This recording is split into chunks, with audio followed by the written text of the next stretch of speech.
The Book of Exodus. Exodus chapter 1.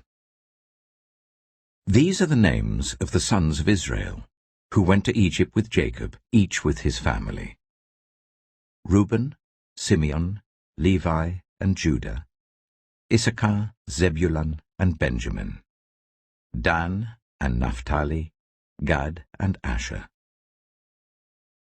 The descendants of Jacob numbered 70 in all. Joseph was already in Egypt. Now Joseph and all his brothers and all that generation died. But the Israelites were exceedingly fruitful. They multiplied greatly, increased in numbers, and became so numerous that the land was filled with them. Then a new king, to whom Joseph meant nothing, came to power in Egypt. "Look," he said to his people, "the Israelites have become far too numerous for us. Come, we must deal shrewdly with them, or they will become even more numerous, and, if war breaks out, will join our enemies, fight against us, and leave the country."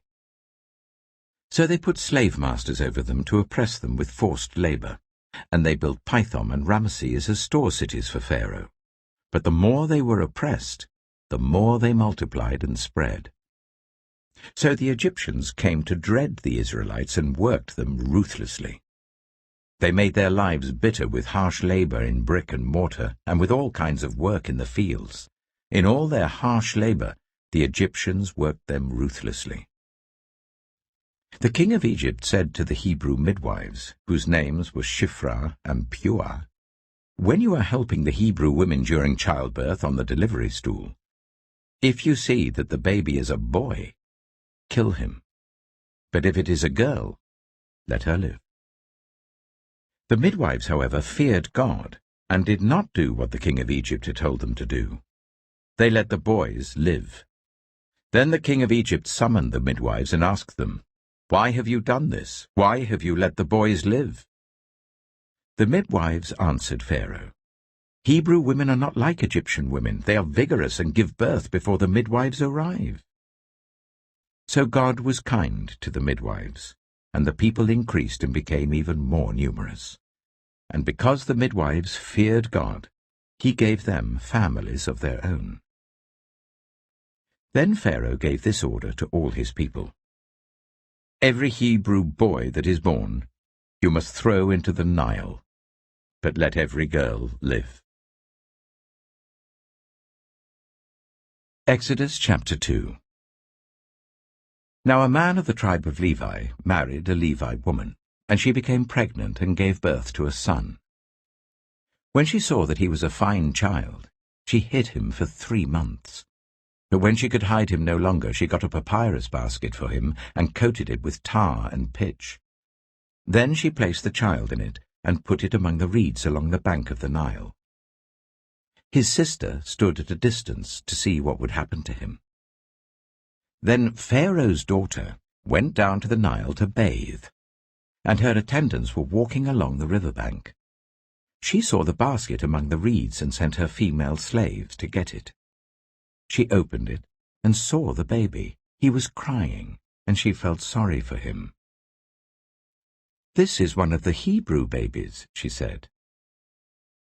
Then his sister asked Pharaoh's daughter, "Shall I go and get one of the Hebrew women to nurse the baby for you?"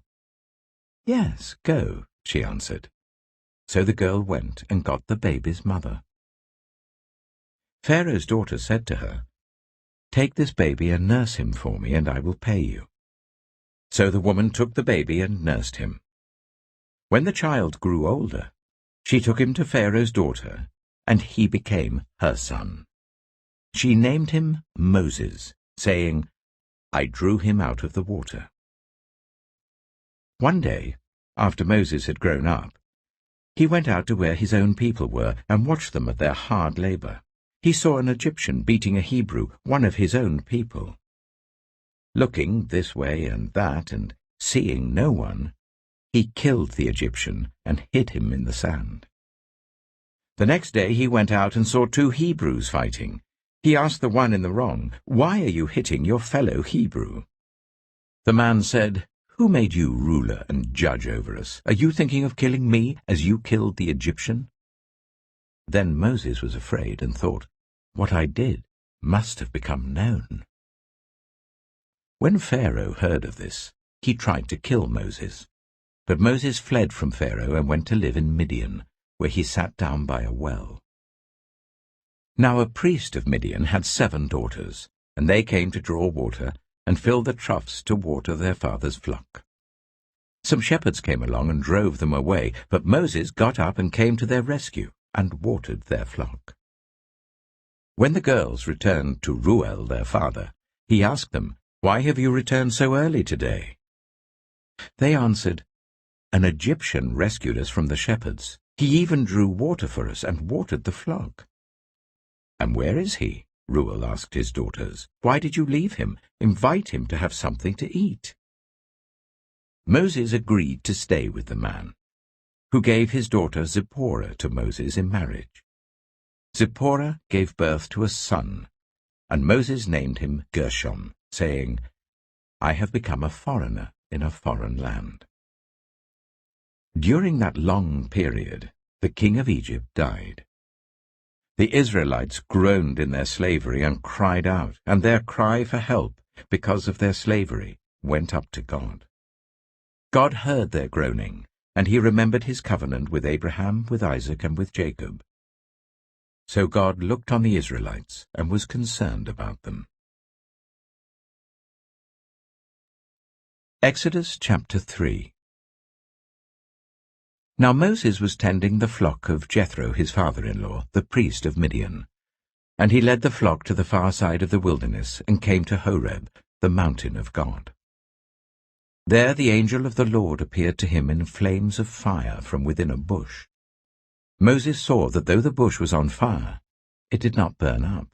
So Moses thought, "I will go over and see this strange sight, why the bush does not burn up." When the Lord saw that he had gone over to look, God called to him from within the bush, "Moses, Moses." And Moses said, "Here I am." "Do not come any closer," God said. "Take off your sandals, for the place where you are standing is holy ground." Then he said, "I am the God of your father, the God of Abraham, the God of Isaac, and the God of Jacob." At this, Moses hid his face, because he was afraid to look at God. The Lord said, "I have indeed seen the misery of my people in Egypt. I have heard them crying out because of their slave drivers, and I am concerned about their suffering. So I have come down to rescue them from the hand of the Egyptians, and to bring them up out of that land into a good and spacious land, a land flowing with milk and honey, the home of the Canaanites, Hittites, Amorites, Perizzites, Hivites, and Jebusites. And now the cry of the Israelites has reached me, and I have seen the way the Egyptians are oppressing them. So now, go. I am sending you to Pharaoh to bring my people, the Israelites, out of Egypt." But Moses said to God, "Who am I that I should go to Pharaoh and bring the Israelites out of Egypt?" And God said, "I will be with you, and this will be the sign to you that it is I who have sent you. When you have brought the people out of Egypt, you will worship God on this mountain." Moses said to God, "Suppose I go to the Israelites and say to them, 'The God of your fathers has sent me to you,' and they ask me, 'What is his name?' Then what shall I tell them?" God said to Moses, "I am who I am. This is what you are to say to the Israelites. I am has sent me to you." God also said to Moses, "Say to the Israelites, 'The Lord, the God of your fathers, the God of Abraham, the God of Isaac, and the God of Jacob, has sent me to you. This is my name forever, the name you shall call me from generation to generation. Go, assemble the elders of Israel, and say to them, 'The Lord, the God of your fathers, the God of Abraham, Isaac, and Jacob, appeared to me and said, I have watched over you and have seen what has been done to you in Egypt. And I have promised to bring you up out of your misery in Egypt, into the land of the Canaanites, Hittites, Amorites, Perizzites, Hivites, and Jebusites, a land flowing with milk and honey. The elders of Israel will listen to you. Then you and the elders are to go to the king of Egypt and say to him, The Lord, the God of the Hebrews, has met with us. Let us take a 3-day journey into the wilderness to offer sacrifices to the Lord our God. But I know that the king of Egypt will not let you go, unless a mighty hand compels him. So I will stretch out my hand and strike the Egyptians with all the wonders that I will perform among them. After that, he will let you go.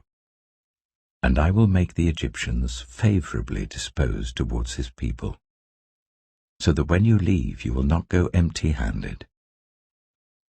Every woman is to ask her neighbor, and any woman living in her house, for articles of silver and gold and for clothing, which you will put on your sons and daughters, and so you will plunder the Egyptians. Exodus chapter 4. Moses answered, What if they do not believe me or listen to me and say, The Lord did not appear to you? Then the Lord said to him, What is that in your hand? A staff, he replied. The Lord said, Throw it on the ground. Moses threw it on the ground, and it became a snake, and he ran from it. Then the Lord said to him, Reach out your hand and take it by the tail. So Moses reached out and took hold of the snake, and it turned back into a staff in his hand. This, said the Lord, is so that they may believe that the Lord, the God of their fathers, the God of Abraham, the God of Isaac, and the God of Jacob, has appeared to you. Then the Lord said, Put your hand inside your cloak. So Moses put his hand into his cloak, and when he took it out, the skin was leprous. It had become as white as snow. Now put it back into your cloak, he said. So Moses put his hand back into his cloak, and when he took it out, it was restored, like the rest of his flesh. Then the Lord said, If they do not believe you, or pay attention to the first sign, they may believe the second. But if they do not believe these 2 signs or listen to you, take some water from the Nile and pour it on the dry ground. The water you take from the river will become blood on the ground. Moses said to the Lord, Pardon your servant, Lord, I have never been eloquent, neither in the past nor since you have spoken to your servant. I am slow of speech and tongue. The Lord said to him, Who gave human beings their mouths? Who makes them deaf or mute? Who gives them sight or makes them blind? Is it not I, the Lord? Now go, I will help you speak, and will teach you what to say. But Moses said, Pardon your servant, Lord. Please send someone else. Then the Lord's anger burned against Moses, and he said, What about your brother, Aaron the Levite? I know he can speak well. He is already on his way to meet you, and he will be glad to see you. You shall speak to him and put words in his mouth. I will help both of you speak, and will teach you what to do. He will speak to the people for you, and it will be as if he were your mouth, and as if you were God to him. But take this staff in your hand, so that you can perform the signs with it. Then Moses went back to Jethro, his father-in-law, and said to him, Let me return to my own people in Egypt, to see if any of them are still alive. Jethro said, Go, and I wish you well. Now the Lord had said to Moses in Midian, "Go back to Egypt, for all those who wanted to kill you are dead." So Moses took his wife and sons, put them on a donkey, and started back to Egypt. And he took the staff of God in his hand. The Lord said to Moses, "When you return to Egypt, see that you perform before Pharaoh all the wonders I have given you the power to do. But I will harden his heart, so that he will not let the people go. Then say to Pharaoh, 'This is what the Lord says. Israel is my firstborn son, and I told you, let my son go so that he may worship me. But you refuse to let him go, so I will kill your firstborn son.'" At a lodging place on the way, the Lord met Moses and was about to kill him. But Zipporah took a flint knife, cut off her son's foreskin, and touched Moses' feet with it. "Surely you are a bridegroom of blood to me," she said. So the Lord let him alone. At that time she said bridegroom of blood, referring to circumcision. The Lord said to Aaron, "Go into the wilderness to meet Moses." So he met Moses at the mountain of God and kissed him. Then Moses told Aaron everything the Lord had sent him to say, and also about all the signs he had commanded him to perform. Moses and Aaron brought together all the elders of the Israelites, and Aaron told them everything the Lord had said to Moses. He also performed the signs before the people, and they believed. And when they heard that the Lord was concerned about them and had seen their misery, they bowed down and worshipped. Exodus chapter 5. Afterwards Moses and Aaron went to Pharaoh and said, "This is what the Lord, the God of Israel, says, Let my people go, so that they may hold a festival to me in the wilderness." Pharaoh said, "Who is the Lord that I should obey him, and let Israel go? I do not know the Lord, and I will not let Israel go." Then they said, "The God of the Hebrews has met with us. Now let us take a 3-day journey into the wilderness to offer sacrifices to the Lord our God, or he may strike us with plagues or with the sword." But the king of Egypt said, "Moses and Aaron, why are you taking the people away from their labor? Get back to your work." Then Pharaoh said, "Look, the people of the land are now numerous, and you are stopping them from working." That same day Pharaoh gave this order to the slave drivers and overseers in charge of the people: "You are no longer to supply the people with straw for making bricks. Let them go and gather their own straw, but require them to make the same number of bricks as before. Don't reduce the quota. They're lazy. That is why they're crying out, 'Let us go and sacrifice to our God.' Make the work harder for the people, so that they keep working and pay no attention to lies." Then the slave drivers and the overseers went out and said to the people, "This is what Pharaoh says, I will not give you any more straw. Go and get your own straw wherever you can find it, but your work will not be reduced at all." So the people scattered all over Egypt to gather stubble to use for straw. The slave drivers kept pressing them, saying, "Complete the work required of you for each day, just as when you had straw." And Pharaoh's slave drivers beat the Israelite overseers they had appointed, demanding, "Why haven't you met your quota of bricks yesterday or today, as before?" Then the Israelite overseers went and appealed to Pharaoh, "Why have you treated your servants this way? Your servants are given no straw, yet we are told, 'Make bricks.' Your servants are being beaten, but the fault is with your own people." Pharaoh said, "Lazy. That's what you are. Lazy. That is why you keep saying, 'Let us go and sacrifice to the Lord.' Now get to work. You will not be given any straw, yet you must produce your full quota of bricks." The Israelite overseers realized they were in trouble when they were told, "You are not to reduce the number of bricks required of you for each day." When they left Pharaoh, they found Moses and Aaron waiting to meet them, and they said, May the Lord look on you and judge you. You have made us obnoxious to Pharaoh and his officials, and have put a sword in their hand to kill us." Moses returned to the Lord and said, "Why, Lord? Why have you brought trouble on this people? Is this why you sent me? Ever since I went to Pharaoh to speak in your name, he has brought trouble on this people, and you have not rescued your people at all."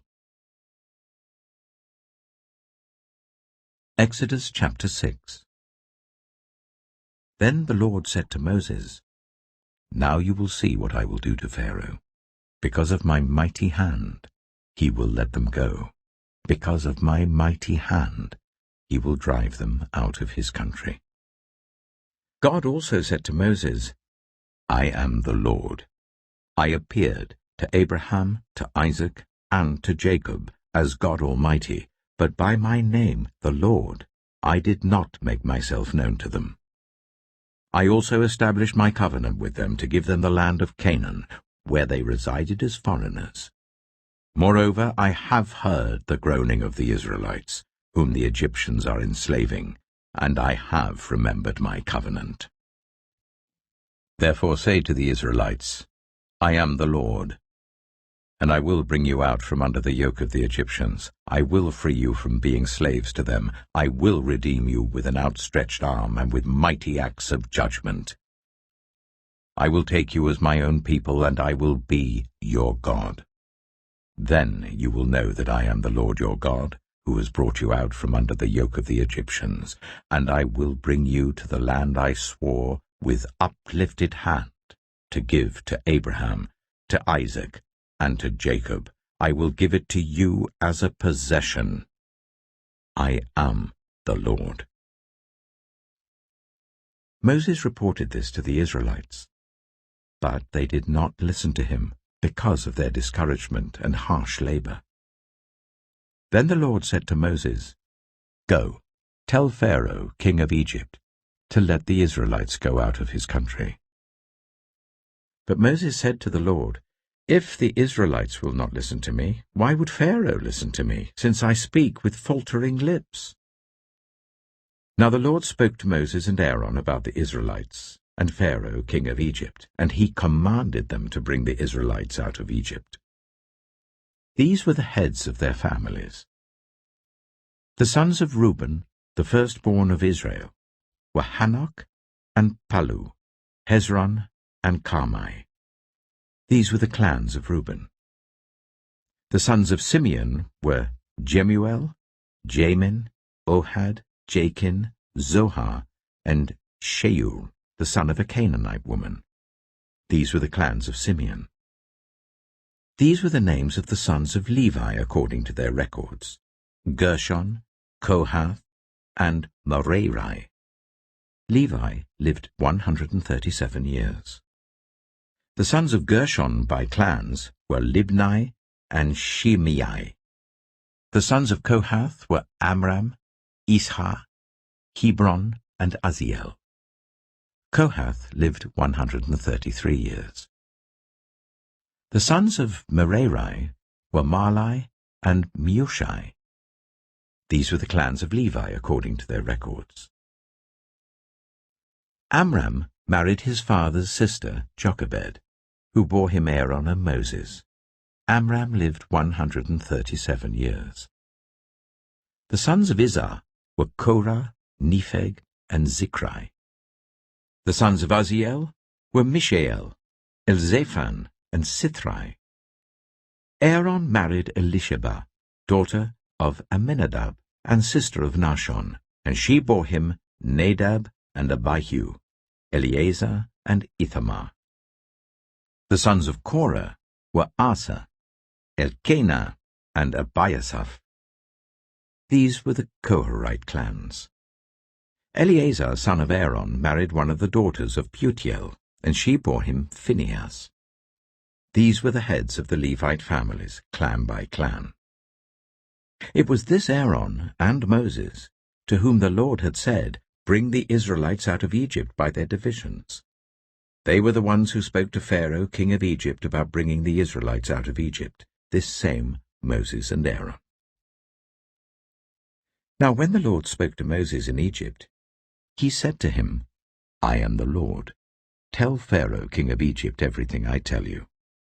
But Moses said to the Lord, Since I speak with faltering lips, why would Pharaoh listen to me? Exodus chapter 7. Then the Lord said to Moses, See, I have made you like God to Pharaoh, and your brother Aaron will be your prophet. You are to say everything I command you, and your brother Aaron is to tell Pharaoh to let the Israelites go out of his country.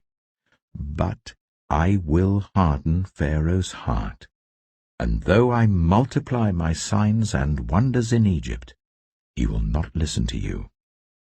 Then I will lay my hand on Egypt, and with mighty acts of judgment I will bring out my divisions, my people, the Israelites, and the Egyptians will know that I am the Lord, when I stretch out my hand against Egypt and bring the Israelites out of it. Moses and Aaron did just as the Lord commanded them. Moses was 80 years old, and Aaron 83, when they spoke to Pharaoh. The Lord said to Moses and Aaron, When Pharaoh says to you, Perform a miracle, then say to Aaron, Take your staff and throw it down before Pharaoh, and it will become a snake. So Moses and Aaron went to Pharaoh and did just as the Lord commanded. Aaron threw his staff down in front of Pharaoh and his officials, and it became a snake. Pharaoh then summoned the wise men and sorcerers, and the Egyptian magicians also did the same things by their secret arts. Each one threw down his staff, and it became a snake. But Aaron's staff swallowed up their staffs. Yet Pharaoh's heart became hard, and he would not listen to them, just as the Lord had said. Then the Lord said to Moses, Pharaoh's heart is unyielding. He refuses to let the people go. Go to Pharaoh in the morning as he goes out to the river. Confront him on the bank of the Nile, and take in your hand the staff that was changed into a snake. Then say to him, The Lord, the God of the Hebrews, has sent me to say to you, Let my people go, so that they may worship me in the wilderness. But until now you have not listened. This is what the Lord says, By this you will know that I am the Lord. With this staff that is in my hand, I will strike the water of the Nile, and it will be changed into blood. The fish in the Nile will die, and the river will stink. The Egyptians will not be able to drink its water. The Lord said to Moses, Tell Aaron, Take your staff and stretch out your hand over the waters of Egypt, over the streams and canals, over the ponds and all the reservoirs, and they will turn to blood. Blood will be everywhere in Egypt, even in vessels of wood and stone. Moses and Aaron did just as the Lord had commanded. He raised his staff in the presence of Pharaoh and his officials, and struck the water of the Nile, and all the water was changed into blood. The fish in the Nile died, and the river smelled so bad that the Egyptians could not drink its water. Blood was everywhere in Egypt. But the Egyptian magicians did the same things by their secret arts, and Pharaoh's heart became hard. He would not listen to Moses and Aaron, just as the Lord had said. Instead, he turned and went into his palace, and did not take even this to heart. And all the Egyptians dug along the Nile to get drinking water, because they could not drink the water of the river. 7 days passed after the Lord struck the Nile. Exodus chapter 8. Then the Lord said to Moses, Go to Pharaoh and say to him, This is what the Lord says. Let my people go, so that they may worship me. If you refuse to let them go, I will send a plague of frogs on your whole country. The Nile will teem with frogs. They will come up into your palace, and your bedroom, and onto your bed, into the houses of your officials and on your people, and into your ovens and kneading troughs. The frogs will come up on you and your people and all your officials. Then the Lord said to Moses, "Tell Aaron, stretch out your hand with your staff over the streams and canals and ponds, and make frogs come up on the land of Egypt." So Aaron stretched out his hand over the waters of Egypt, and the frogs came up and covered the land. But the magicians did the same things by their secret arts. They also made frogs come up on the land of Egypt. Pharaoh summoned Moses and Aaron and said, "Pray to the Lord to take the frogs away from me and my people, and I will let your people go to offer sacrifices to the Lord." Moses said to Pharaoh, "I leave to you the honor of setting the time for me to pray for you, and your officials and your people, that you and your houses may be rid of the frogs, except for those that remain in the Nile." "Tomorrow," Pharaoh said. Moses replied, "It will be as you say, so that you may know there is no one like the Lord our God. The frogs will leave you and your houses, your officials and your people. They will remain only in the Nile." After Moses and Aaron left Pharaoh, Moses cried out to the Lord about the frogs he had brought on Pharaoh, and the Lord did what Moses asked. The frogs died in the houses, in the courtyards, and in the fields. They were piled into heaps, and the land reeked of them. But when Pharaoh saw that there was relief, he hardened his heart and would not listen to Moses and Aaron, just as the Lord had said. Then the Lord said to Moses, "Tell Aaron, stretch out your staff and strike the dust of the ground, and throughout the land of Egypt the dust will become gnats."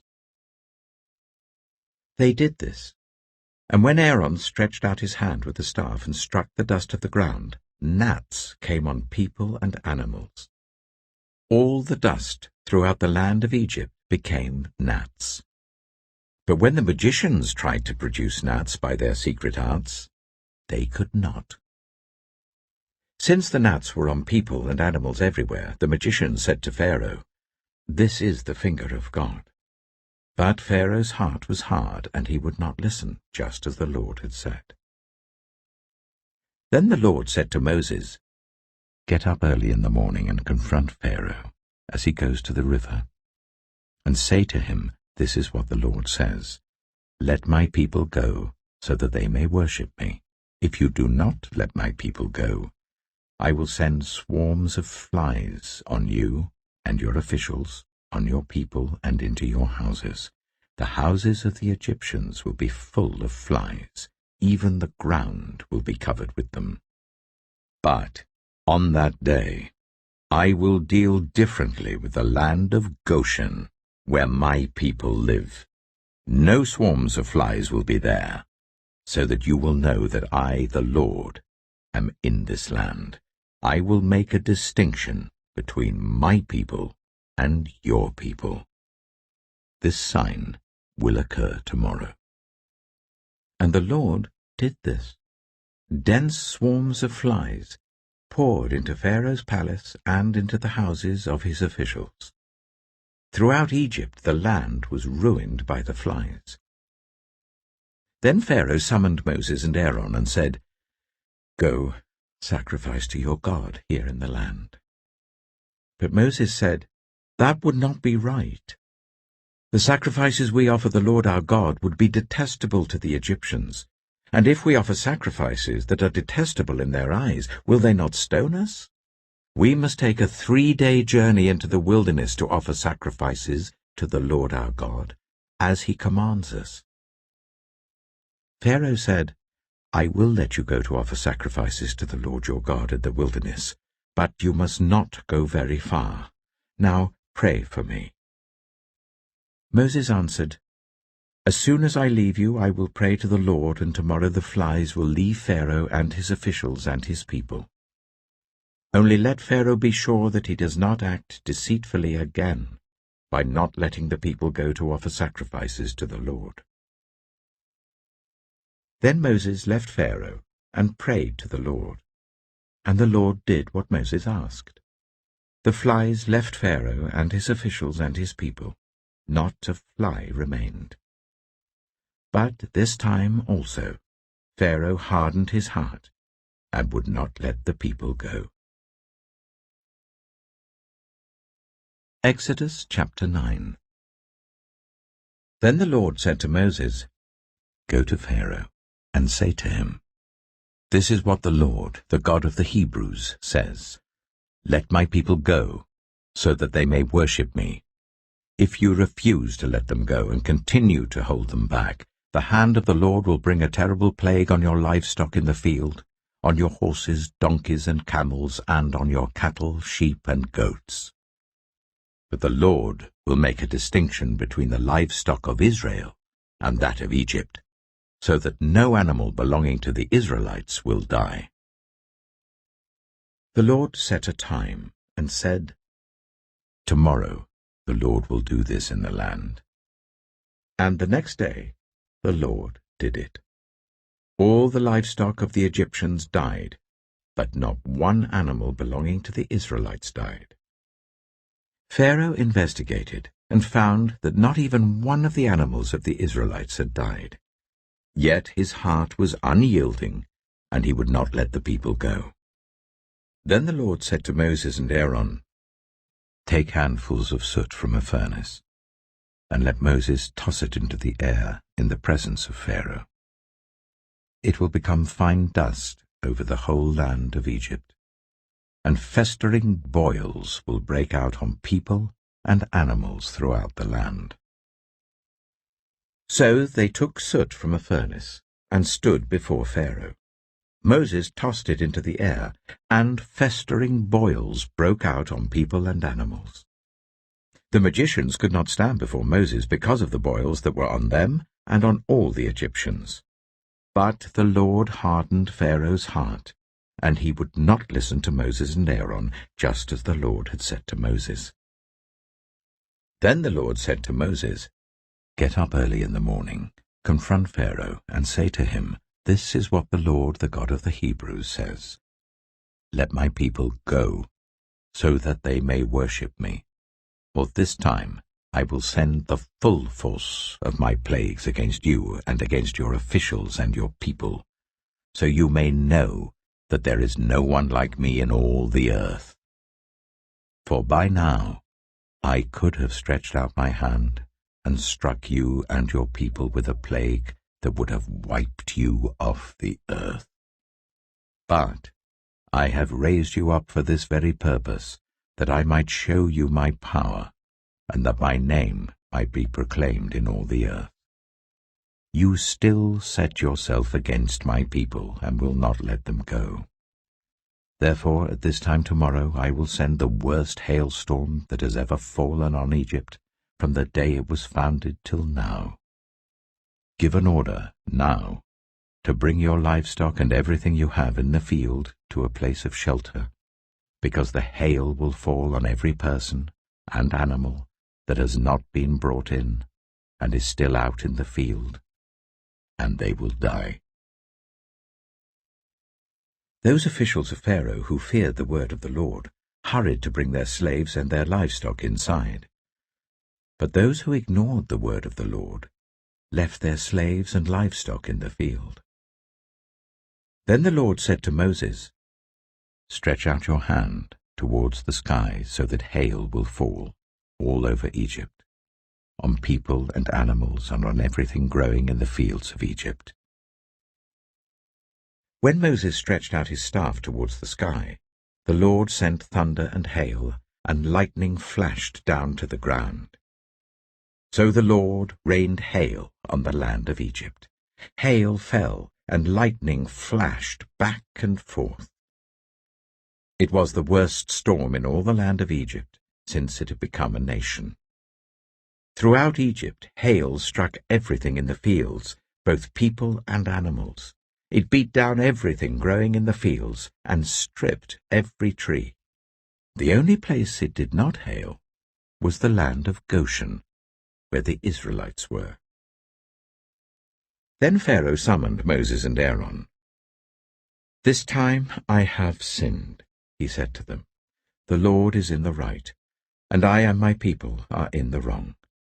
Pray to the Lord, for we have had enough thunder and hail. I will let you go. You don't have to stay any longer." Moses replied, "When I have gone out of the city, I will spread out my hands in prayer to the Lord. The thunder will stop, and there will be no more hail, so you may know that the earth is the Lord's. But I know that you and your officials still do not fear the Lord God." The flax and barley were destroyed, since the barley was in the ear and the flax was in bloom. The wheat and spelt, however, were not destroyed, because they ripened later.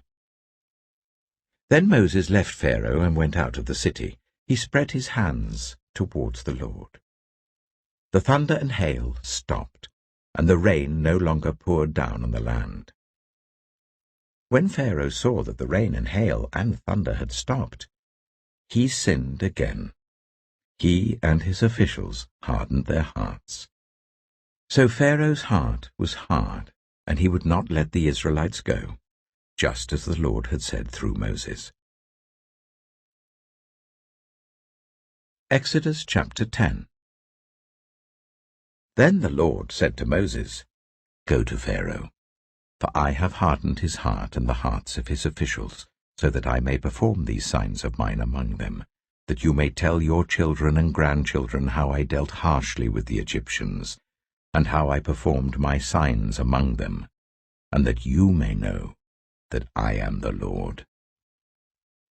So Moses and Aaron went to Pharaoh and said to him, "This is what the Lord, the God of the Hebrews, says.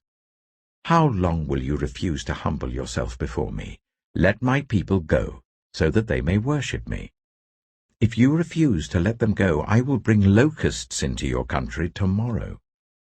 They will cover the face of the ground, so that it cannot be seen.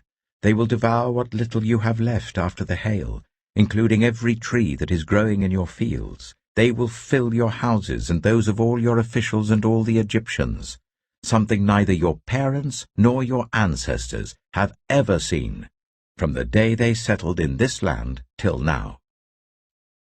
Then Moses turned and left Pharaoh. Pharaoh's officials said to him, "How long will this man be a snare to us? Let the people go, so that they may worship the Lord their God. Do you not realize that Egypt is ruined?" Then Moses and Aaron were brought back to Pharaoh.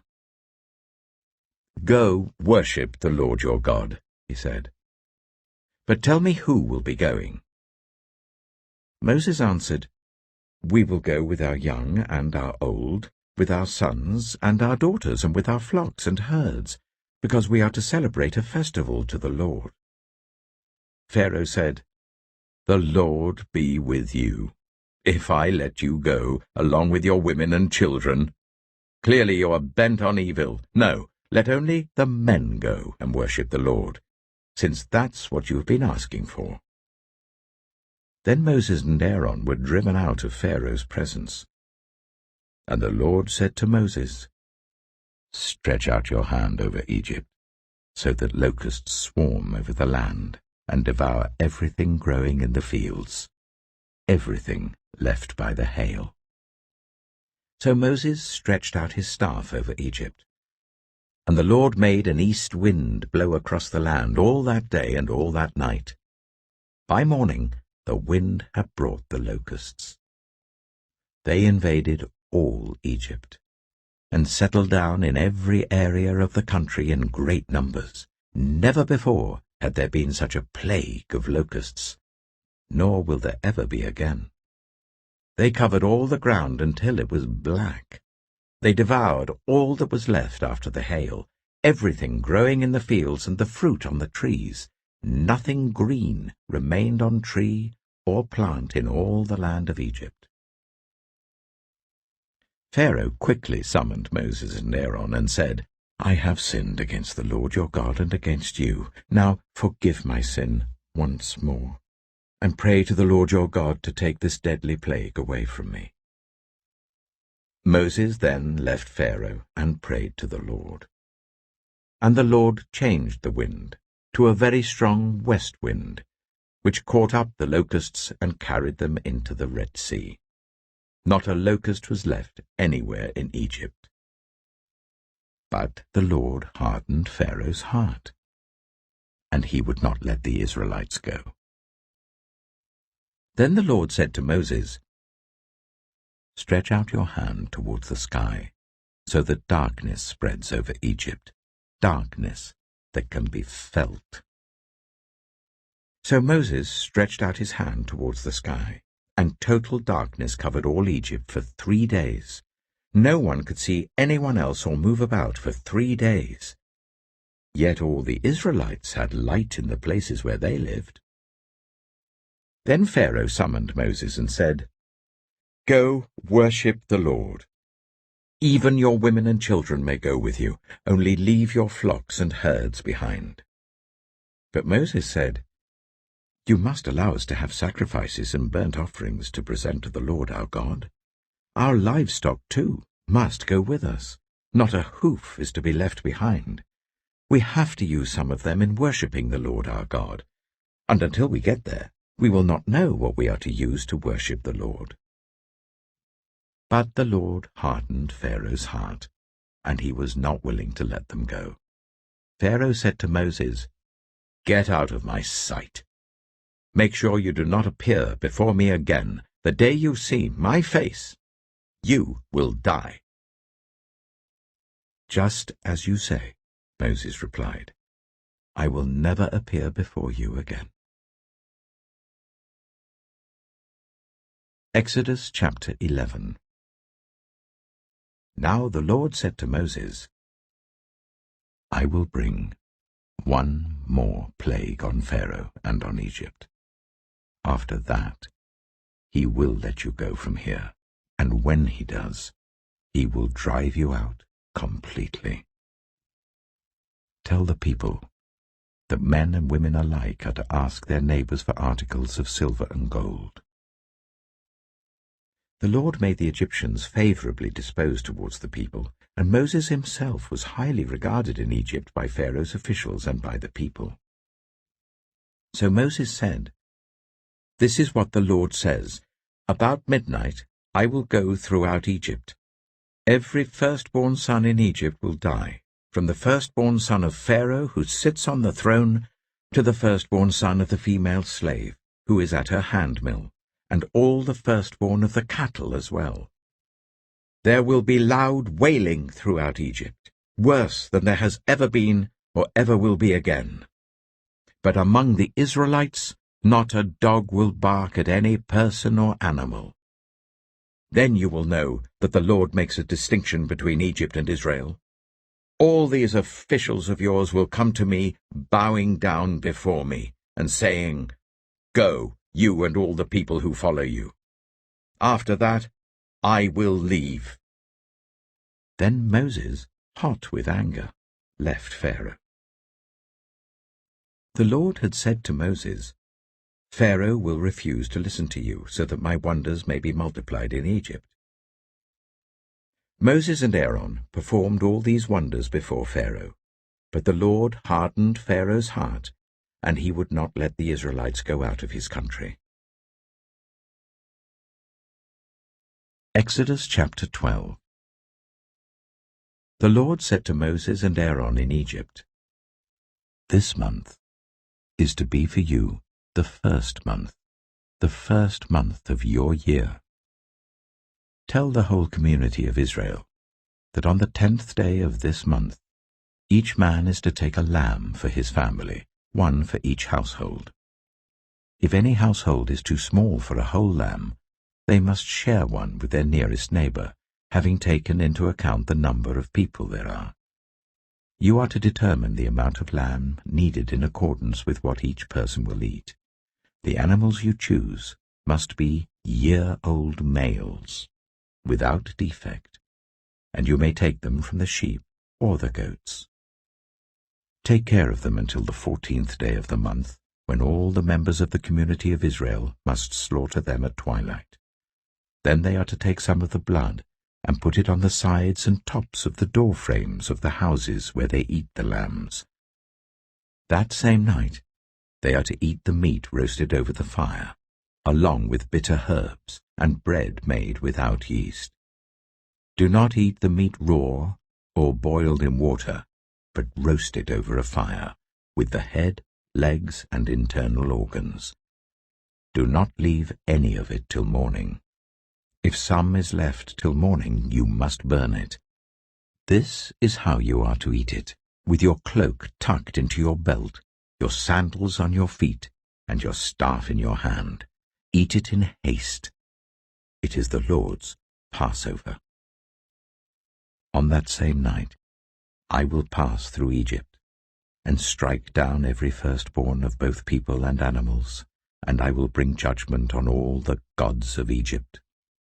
I am the Lord. The blood will be a sign for you on the houses where you are, and when I see the blood, I will pass over you. No destructive plague will touch you when I strike Egypt. This is a day you are to commemorate. For the generations to come you shall celebrate it as a festival to the Lord, a lasting ordinance.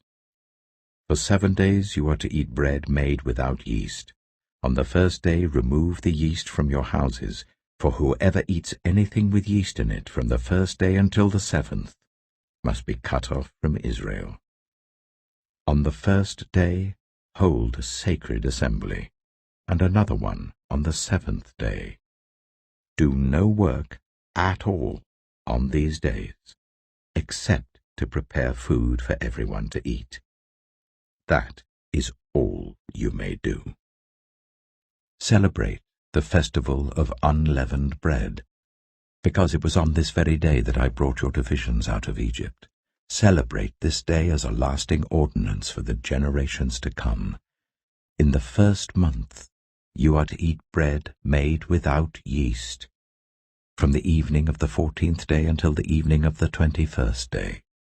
For 7 days no yeast is to be found in your houses, and anyone, whether foreigner or native-born, who eats anything with yeast in it, must be cut off from the community of Israel.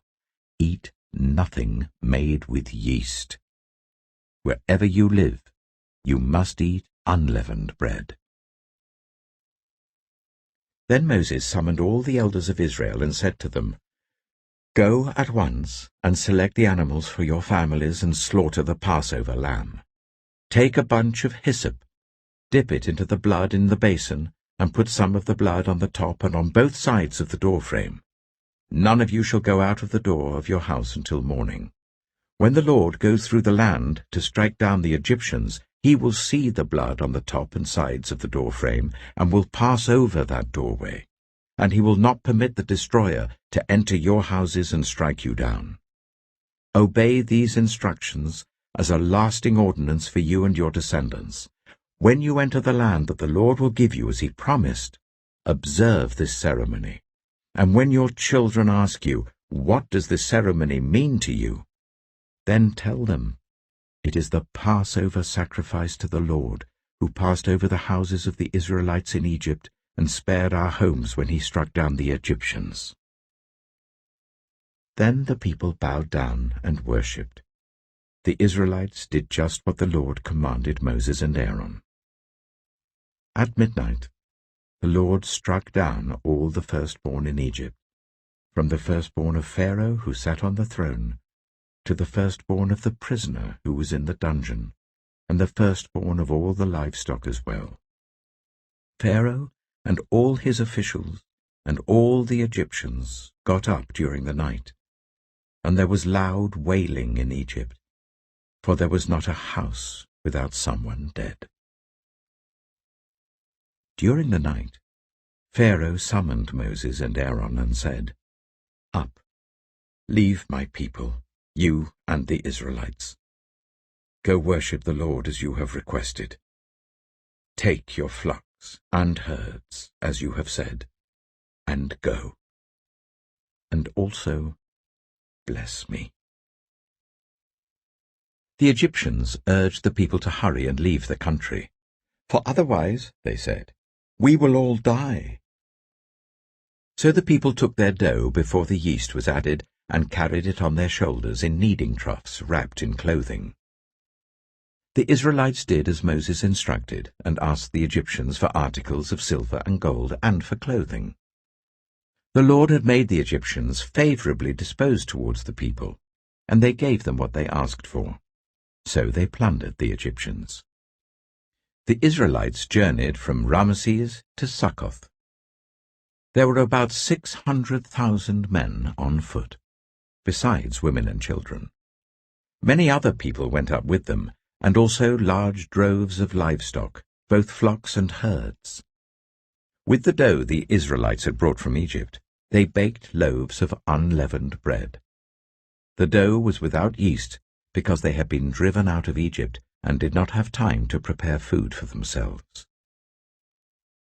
Now the length of time the Israelite people lived in Egypt was 430 years. At the end of 430 years, to the very day, all the Lord's divisions left Egypt. Because the Lord kept vigil that night to bring them out of Egypt, on this night all the Israelites are to keep vigil to honor the Lord for the generations to come. The Lord said to Moses and Aaron, "These are the regulations for the Passover meal. No foreigner may eat it. Any slave you have bought may eat it after you have circumcised him, but a temporary resident or a hired worker may not eat it. It must be eaten inside the house. Take none of the meat outside the house. Do not break any of the bones. The whole community of Israel must celebrate it. A foreigner residing among you who wants to celebrate the Lord's Passover must have all the males in his household circumcised. Then he may take part, like one born in the land. No uncircumcised male may eat it. The same law applies both to the native-born and to the foreigner residing among you." All the Israelites did just what the Lord had commanded Moses and Aaron, and on that very day the Lord brought the Israelites out of Egypt by their divisions. Exodus chapter 13. The Lord said to Moses, "Consecrate to me every firstborn male. The first offspring of every womb among the Israelites belongs to me, whether human or animal." Then Moses said to the people, "Commemorate this day, the day you came out of Egypt, out of the land of slavery, because the Lord brought you out of it with a mighty hand. Eat nothing containing yeast. Today, in the month of Aviv, you are leaving.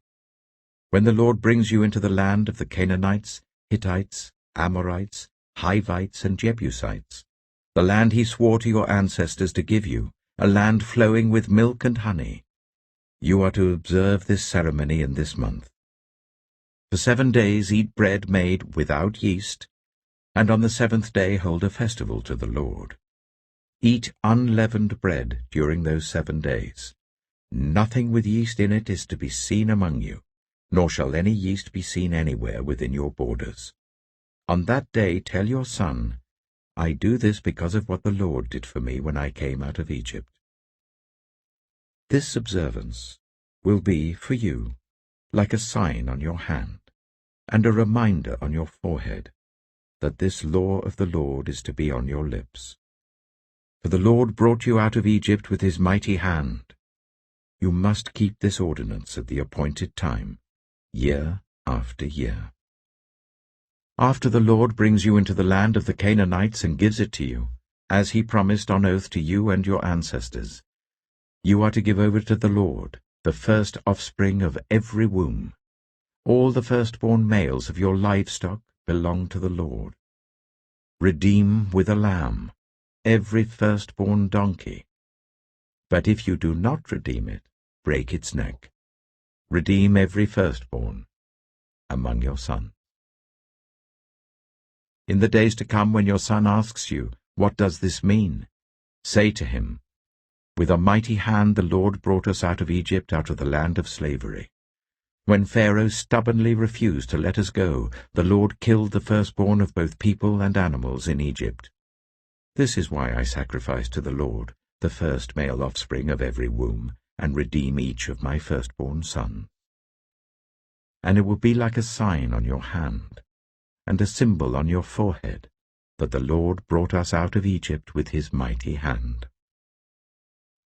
When Pharaoh let the people go, God did not lead them on the road through the Philistine country, though that was shorter. For God said, if they face war, they might change their minds and return to Egypt. So God led the people around by the desert road towards the Red Sea. The Israelites went up out of Egypt ready for battle.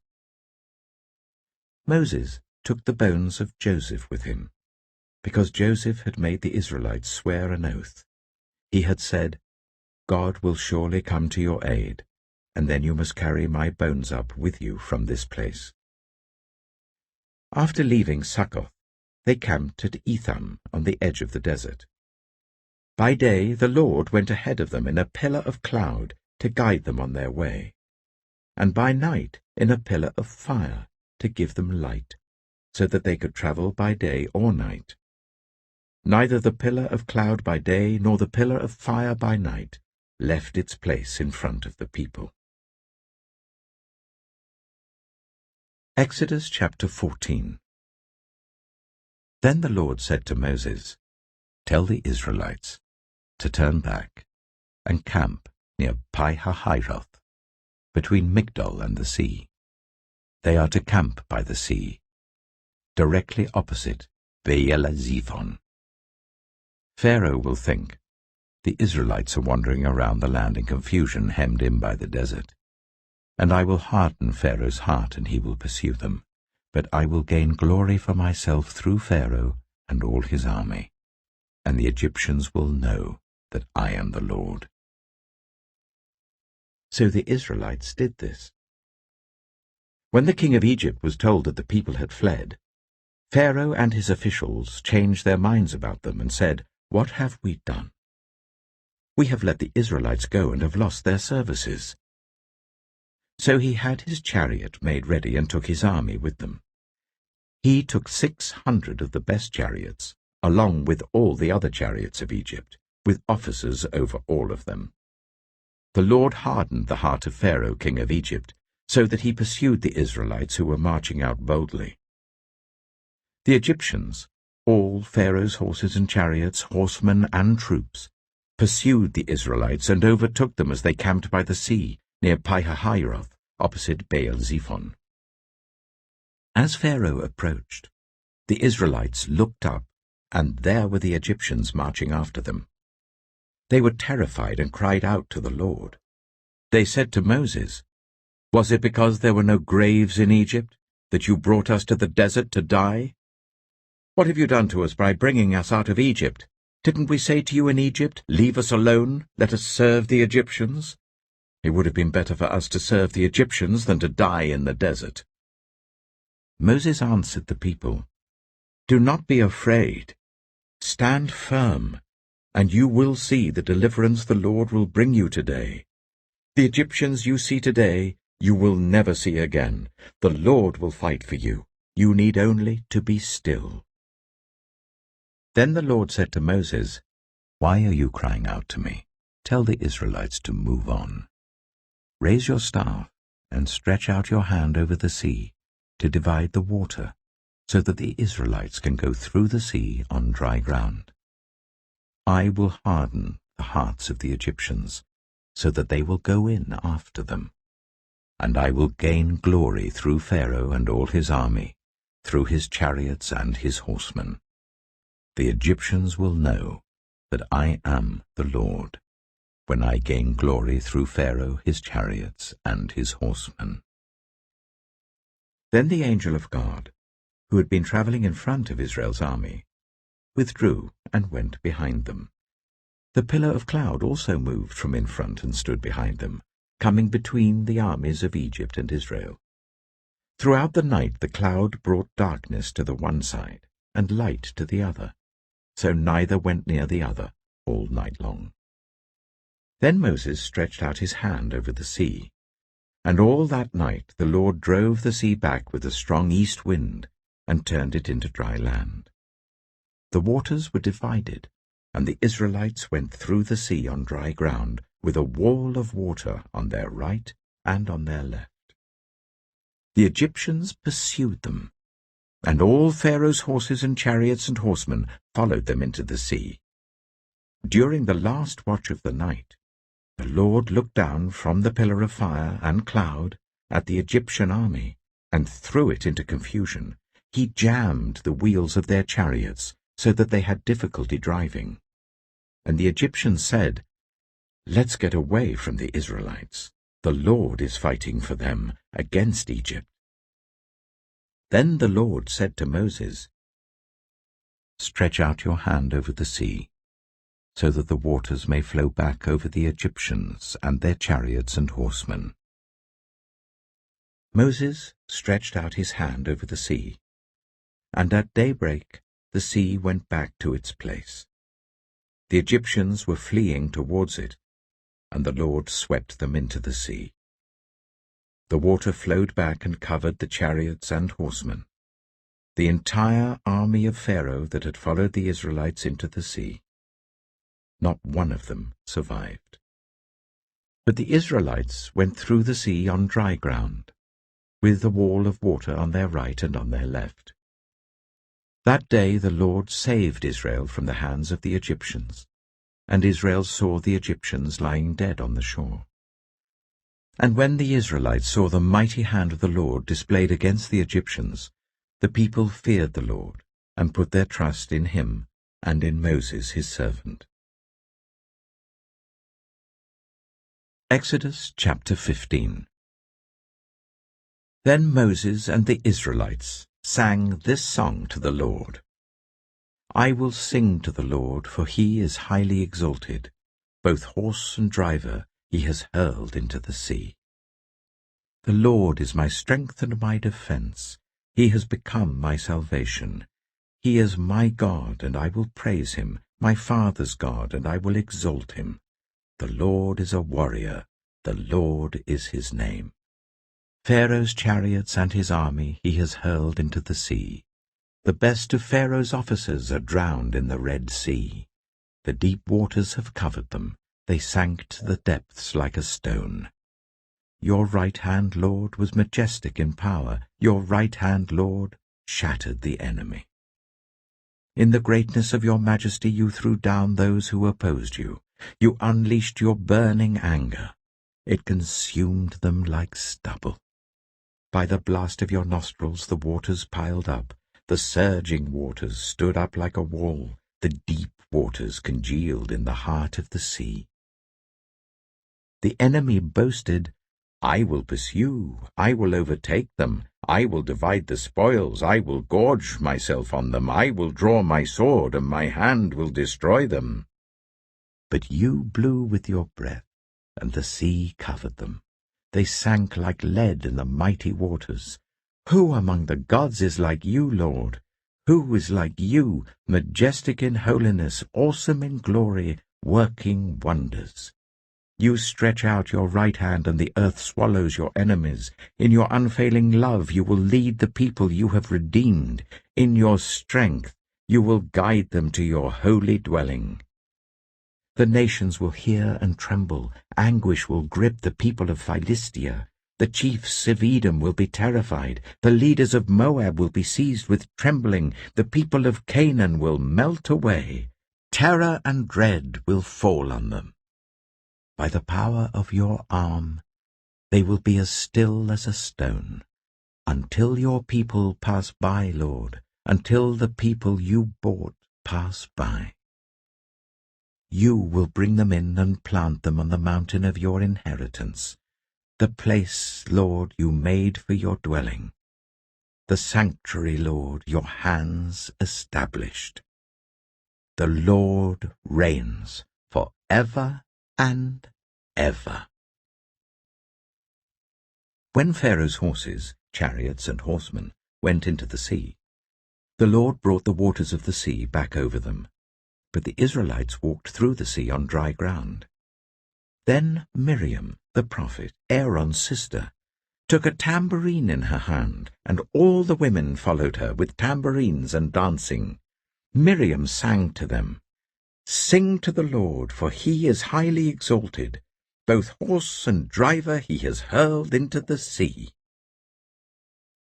Then Moses led Israel from the Red Sea, and they went into the desert of Shur. For 3 days they travelled in the desert without finding water. When they came to Marah, they could not drink its water because it was bitter. That is why the place is called Marah. So the people grumbled against Moses, saying, "What are we to drink?" Then Moses cried out to the Lord, and the Lord showed him a piece of wood. He threw it into the water, and the water became fit to drink. There the Lord issued a ruling and instruction for them and put them to the test. He said, "If you listen carefully to the Lord your God and do what is right in his eyes, if you pay attention to his commands and keep all his decrees, I will not bring on you any of the diseases I brought on the Egyptians, for I am the Lord who heals you." Then they came to Elim, where there were 12 springs and 70 palm trees, and they camped there near the water. Exodus chapter 16. The whole Israelite community set out from Elim and came to the desert of Sin, which is between Elim and Sinai, on the 15th day of the 2nd month after they had come out of Egypt. In the desert, the whole community grumbled against Moses and Aaron. The Israelites said to them, "If only we had died by the Lord's hand in Egypt.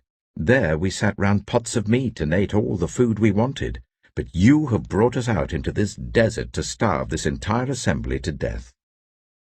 Then the Lord said to Moses, "I will rain down bread from heaven for you. The people are to go out each day and gather enough for that day. In this way I will test them and see whether they will follow my instructions. On the 6th day they are to prepare what they bring in, and that is to be twice as much as they gather on the other days."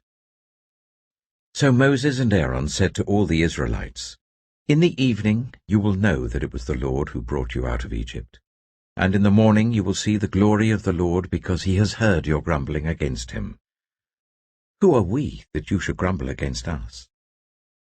Moses also said, "You will know that it was the Lord when he gives you meat to eat in the evening, and all the bread you want in the morning, because he has heard your grumbling against him.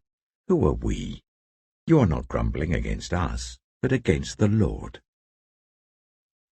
Then Moses told Aaron, "Say to the entire Israelite community, 'Come before the Lord, for he has heard your grumbling.'" While Aaron was speaking to the whole Israelite community, they looked towards the desert, and there was the glory of the Lord appearing in the cloud. The Lord said to Moses, "I have heard the grumbling of the Israelites. Tell them, at twilight you will eat meat, and in the morning you will be filled with bread. Then you will know that I am the Lord your God." That evening quail came and covered the camp, and in the morning there was a layer of dew around the camp. When the dew was gone, thin flakes like frost on the ground appeared on the desert floor. When the Israelites saw it, they said to each other, "What is it?" For they did not know what it was. Moses said to them, "It is the bread the Lord has given you to eat. This is what the Lord has commanded. Everyone is to gather as much as they need. Take an omer for each person you have in your tent." The Israelites did as they were told. Some gathered much, some little. And when they measured it by the omer, the one who gathered much did not have too much, and the one who gathered little did not have too little. Everyone had gathered just as much as they needed. Then Moses said to them, "No one is to keep any of it until morning." However, some of them paid no attention to Moses. They kept part of it until morning, but it was full of maggots and began to smell. So Moses was angry with them. Each morning, everyone gathered as much as they needed, and when the sun grew hot, it melted away. On the 6th day, they gathered twice as much, 2 omers for each person. And the leaders of the community came and reported this to Moses. He said to them, "This is what the Lord commanded. Tomorrow is to be a day of Sabbath rest, a holy Sabbath to the Lord. So bake what you want to bake and boil what you want to boil. Save whatever is left and keep it until morning." So they saved it until morning as Moses commanded, and it did not stink or get maggots in it. "Eat it today," Moses said, "because today is a Sabbath to the Lord. You will not find any of it on the ground today. 6 days you are to gather it, but on the 7th day, the Sabbath, there will not be any." Nevertheless, some of the people went out on the 7th day to gather it, but they found none. Then the Lord said to Moses, "How long will you refuse to keep my commands and my instructions? Bear in mind that the Lord has given you the Sabbath. That is why on the 6th day he gives you bread for 2 days. Everyone is to stay where they are on the 7th day. No one is to go out." So the people rested on the 7th day. The people of Israel called the bread manna. It was white like coriander seed and tasted like wafers made with honey. Moses said, "This is what the Lord has commanded. Take an omer of manna and keep it for the generations to come, so that they can see the bread I gave you to eat in the wilderness when I brought you out of Egypt." So Moses said to Aaron, "Take a jar and put an omer of manna in it. Then place it before the Lord to be kept for the generations to come." As the Lord commanded Moses, Aaron put the manna with the tablets of the covenant law that it might be preserved. The Israelites ate manna for 40 years, until they came to a land that was settled. They ate manna until they reached the border of Canaan. An omer is 1/10 of an ephah. Exodus chapter 17. The whole Israelite community set out from the desert of Sin, traveling from place to place as the Lord commanded. They camped at Rephidim, but there was no water for the people to drink. So they quarreled with Moses and said, "Give us water to drink." Moses replied, "Why do you quarrel with me? Why do you put the Lord to the test?" But the people were thirsty for water there, and they grumbled against Moses. They said, "Why did you bring us up out of Egypt to make us and our children and our livestock die of thirst?" Then Moses cried out to the Lord, "What am I to do with these people? They are almost ready to stone me." The Lord answered Moses, "Go out in front of the people. Take with you some of the elders of Israel, and take in your hand the staff with which you struck the Nile, and go.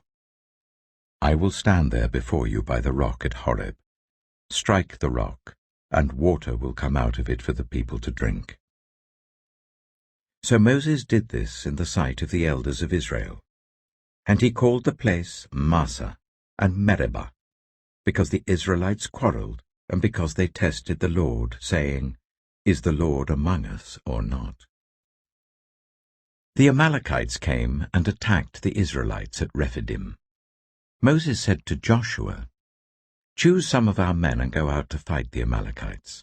Tomorrow I will stand on top of the hill with the staff of God in my hands." So Joshua fought the Amalekites as Moses had ordered, and Moses, Aaron, and Hur went to the top of the hill. As long as Moses held up his hands, the Israelites were winning, but whenever he lowered his hands, the Amalekites were winning. When Moses' hands grew tired, they took a stone and put it under him, and he sat on it. Aaron and Hur held his hands up, one on one side, one on the other, so that his hands remained steady till sunset. So Joshua overcame the Amalekite army with the sword. Then the Lord said to Moses, "Write this on a scroll, as something to be remembered, and make sure that Joshua hears it, because I will completely blot out the name of Amalek from under heaven." Moses built an altar and called it, "The Lord is my banner." He said, "Because hands were lifted up against the throne of the Lord will be at war against the Amalekites from generation to generation." Exodus chapter 18. Now Jethro, the priest of Midian and father-in-law of Moses, heard of everything God had done for Moses and for his people Israel, and how the Lord had brought Israel out of Egypt. After Moses had sent away his wife Zipporah, his father-in-law Jethro received her and her 2 sons. One son was named Gershom, for Moses said, "I have become a foreigner in a foreign land." And the other was named Eleazar, for he said, "My father's God was my helper. He saved me from the sword of Pharaoh." Jethro, Moses' father-in-law, together with Moses' sons and wife, came to him in the wilderness where he was camped near the mountain of God. Jethro had sent word to him, "I, your father-in-law Jethro, am coming to you with your wife and her 2 sons." So Moses went out to meet his father-in-law and bowed down and kissed him. They greeted each other and then went into the tent. Moses told his father-in-law about everything the Lord had done to Pharaoh and the Egyptians for Israel's sake, and about all the hardships they had met along the way, and how the Lord had saved them. Jethro was delighted to hear about all the good things the Lord had done for Israel in rescuing them from the hand of the Egyptians. He said, "Praise be to the Lord, who rescued you from the hand of the Egyptians and of Pharaoh, and who rescued the people from the hand of the Egyptians. Now I know that the Lord is greater than all other gods, for he did this to those who had treated Israel arrogantly." Then Jethro, Moses' father-in-law, brought a burnt offering and other sacrifices to God. And Aaron came with all the elders of Israel to eat a meal with Moses' father-in-law in the presence of God. The next day, Moses took his seat to serve as judge for the people, and they stood round him from morning till evening. When his father-in-law saw all that Moses was doing for the people, he said, "What is this you are doing for the people? Why do you alone sit as judge, while all these people stand round you from morning till evening?"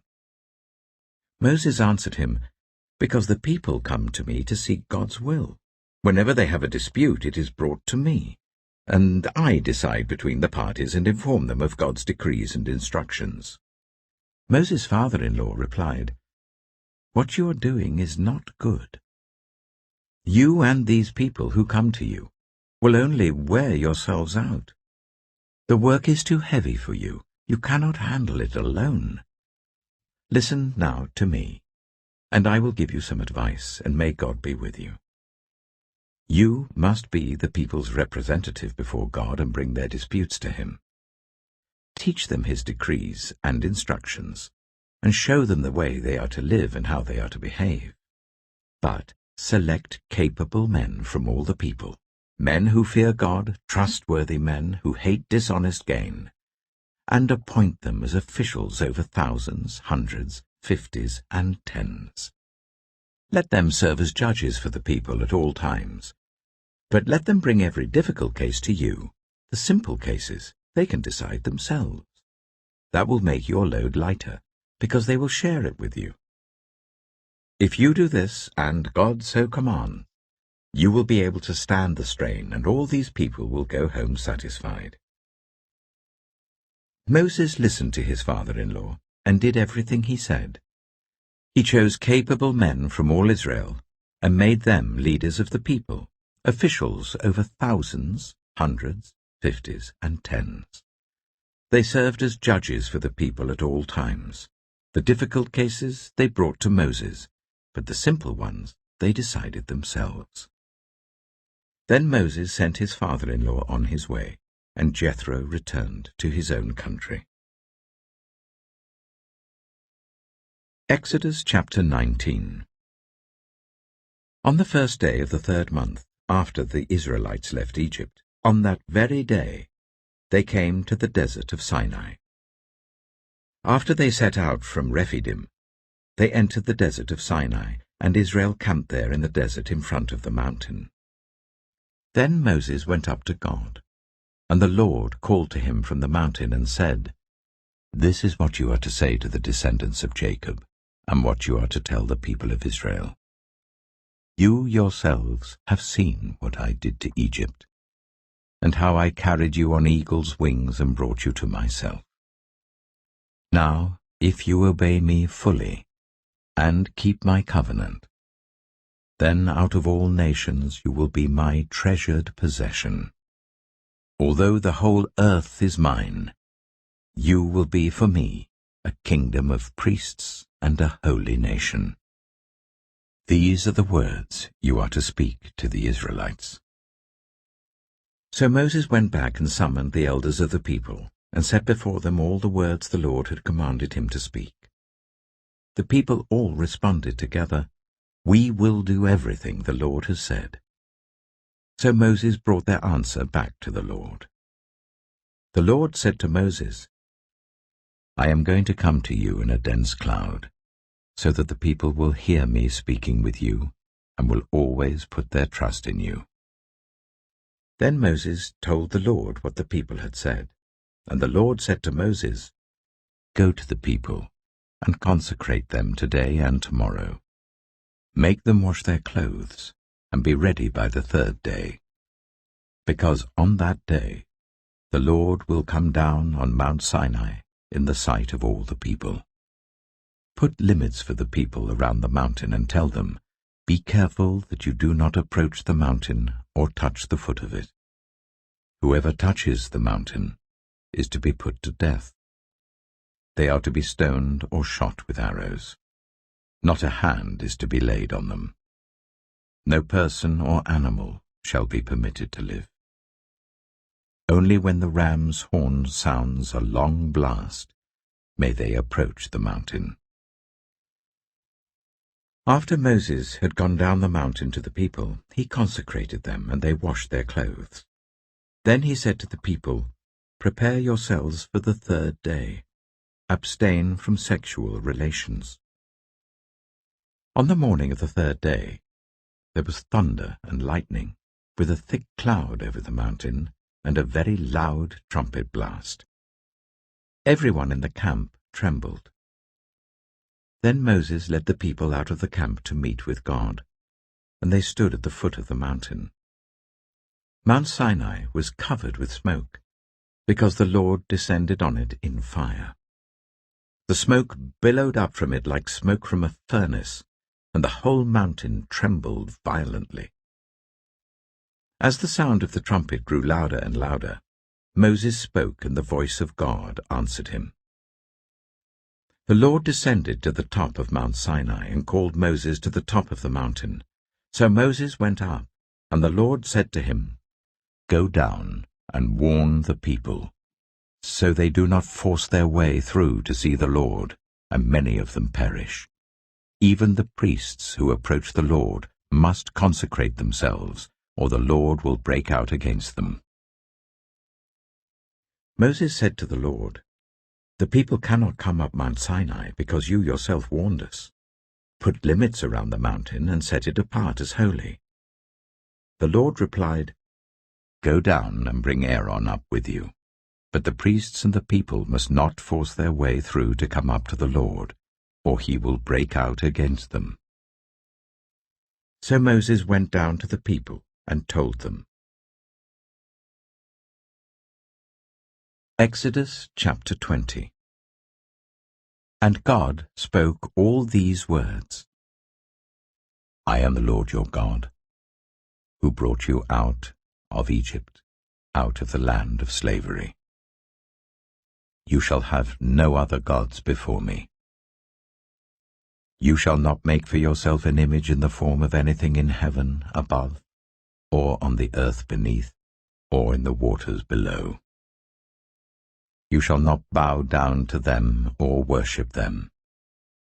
For I, the Lord your God, am a jealous God, punishing the children for the sin of the parents to the third and fourth generation of those who hate me, but showing love to 1,000 generations of those who love me and keep my commandments. You shall not misuse the name of the Lord your God, for the Lord will not hold anyone guiltless who misuses his name. Remember the Sabbath day by keeping it holy. 6 days you shall labor and do all your work, but the seventh day is a Sabbath to the Lord your God. On it you shall not do any work, neither you, nor your son or daughter, nor your male or female servant, nor your animals, nor any foreigner residing in your towns. For in 6 days the Lord made the heavens and the earth, the sea, and all that is in them, but he rested on the seventh day. Therefore the Lord blessed the Sabbath day and made it holy. Honor your father and your mother, so that you may live long in the land the Lord your God is giving you. You shall not murder. You shall not commit adultery. You shall not steal. You shall not give false testimony against your neighbor. You shall not covet your neighbor's house. You shall not covet your neighbor's wife, or his male or female servant, his ox or donkey, or anything that belongs to your neighbor. When the people saw the thunder and lightning and heard the trumpet and saw the mountain in smoke, they trembled with fear.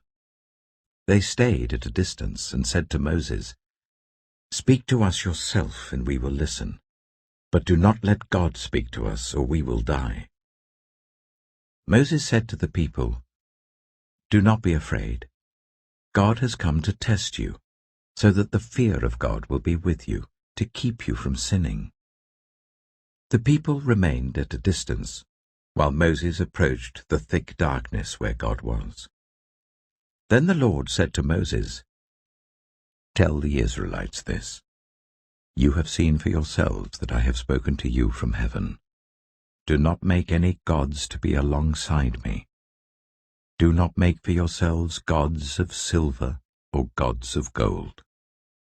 Make an altar of earth for me, and sacrifice on it your burnt offerings and fellowship offerings, your sheep and goats and your cattle. Wherever I cause my name to be honored, I will come to you and bless you. If you make an altar of stones for me, do not build it with dressed stones, for you will defile it if you use a tool on it. And do not go up to my altar on steps, or your private parts may be exposed." Exodus chapter 21. These are the laws you are to set before them. If you buy a Hebrew servant, he is to serve you for 6 years, but in the 7th year he shall go free without paying anything. If he comes alone, he is to go free alone. But if he has a wife when he comes, she is to go with him. If his master gives him a wife and she bears him sons or daughters, the woman and her children shall belong to her master, and only the man shall go free. But if the servant declares, "I love my master and my wife and children, and do not want to go free," then his master must take him before the judges.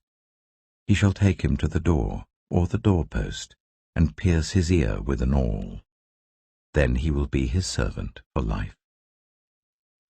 If a man sells his daughter as a servant, she is not to go free as male servants do. If she does not please the master who has selected her for himself, he must let her be redeemed. He has no right to sell her to foreigners, because he has broken faith with her. If he selects her for his son, he must grant her the rights of a daughter. If he marries another woman, he must not deprive the first one of her food, clothing, and marital rights. If he does not provide her with these 3 things, she is to go free without any payment of money. Anyone who strikes a person with a fatal blow is to be put to death. However, if it is not done intentionally, but God lets it happen, they are to flee to a place I will designate. But if anyone schemes and kills someone deliberately, that person is to be taken from my altar and put to death. Anyone who attacks their father or mother is to be put to death. Anyone who kidnaps someone is to be put to death, whether the victim has been sold or is still in the kidnapper's possession. Anyone who curses their father or mother is to be put to death. If people quarrel and one person hits another with a stone or with their fist, and the victim does not die but is confined to bed, the one who struck the blow will not be held liable if the other can get up and walk around outside with the staff. However, the guilty party must pay the injured person for any loss of time and see that the victim is completely healed. Anyone who beats their male or female slave with a rod must be punished if the slave dies as a direct result. But they are not to be punished if the slave recovers after a day or two, since the slave is their property. If people are fighting and hit a pregnant woman and she gives birth prematurely, but there is no serious injury, the offender must be fined whatever the woman's husband demands and the court allows. But if there is serious injury, you are to take life for life, eye for eye, tooth for tooth, hand for hand, foot for foot, burn for burn, wound for wound, bruise for bruise. An owner who hits a male or female slave in the eye and destroys it must let the slave go free to compensate for the eye. And an owner who knocks out the tooth of a male or female slave must let the slave go free to compensate for the tooth. If a bull gores a man or woman to death, the bull is to be stoned to death, and its meat must not be eaten. But the owner of the bull will not be held responsible. If, however, the bull has had the habit of goring, and the owner has been warned but has not kept it penned up, and it kills a man or woman, the bull is to be stoned, and its owner also is to be put to death. However, if payment is demanded, the owner may redeem his life by the payment of whatever is demanded. This law also applies if the bull gores a son or a daughter. If the bull gores a male or female slave, the owner must pay 30 shekels of silver to the master of the slave, and the bull is to be stoned to death. If anyone uncovers a pit, or digs one and fails to cover it, and an ox or donkey falls into it, the one who opened the pit must pay the owner for the loss and take the dead animal in exchange. If anyone's bull injures someone else's bull and it dies, the two parties are to sell the live one and divide both the money and the dead animal equally. However, if it was known that the bull had the habit of goring, yet the owner did not keep it penned up, the owner must pay animal for animal and take the dead animal in exchange. Exodus chapter 22.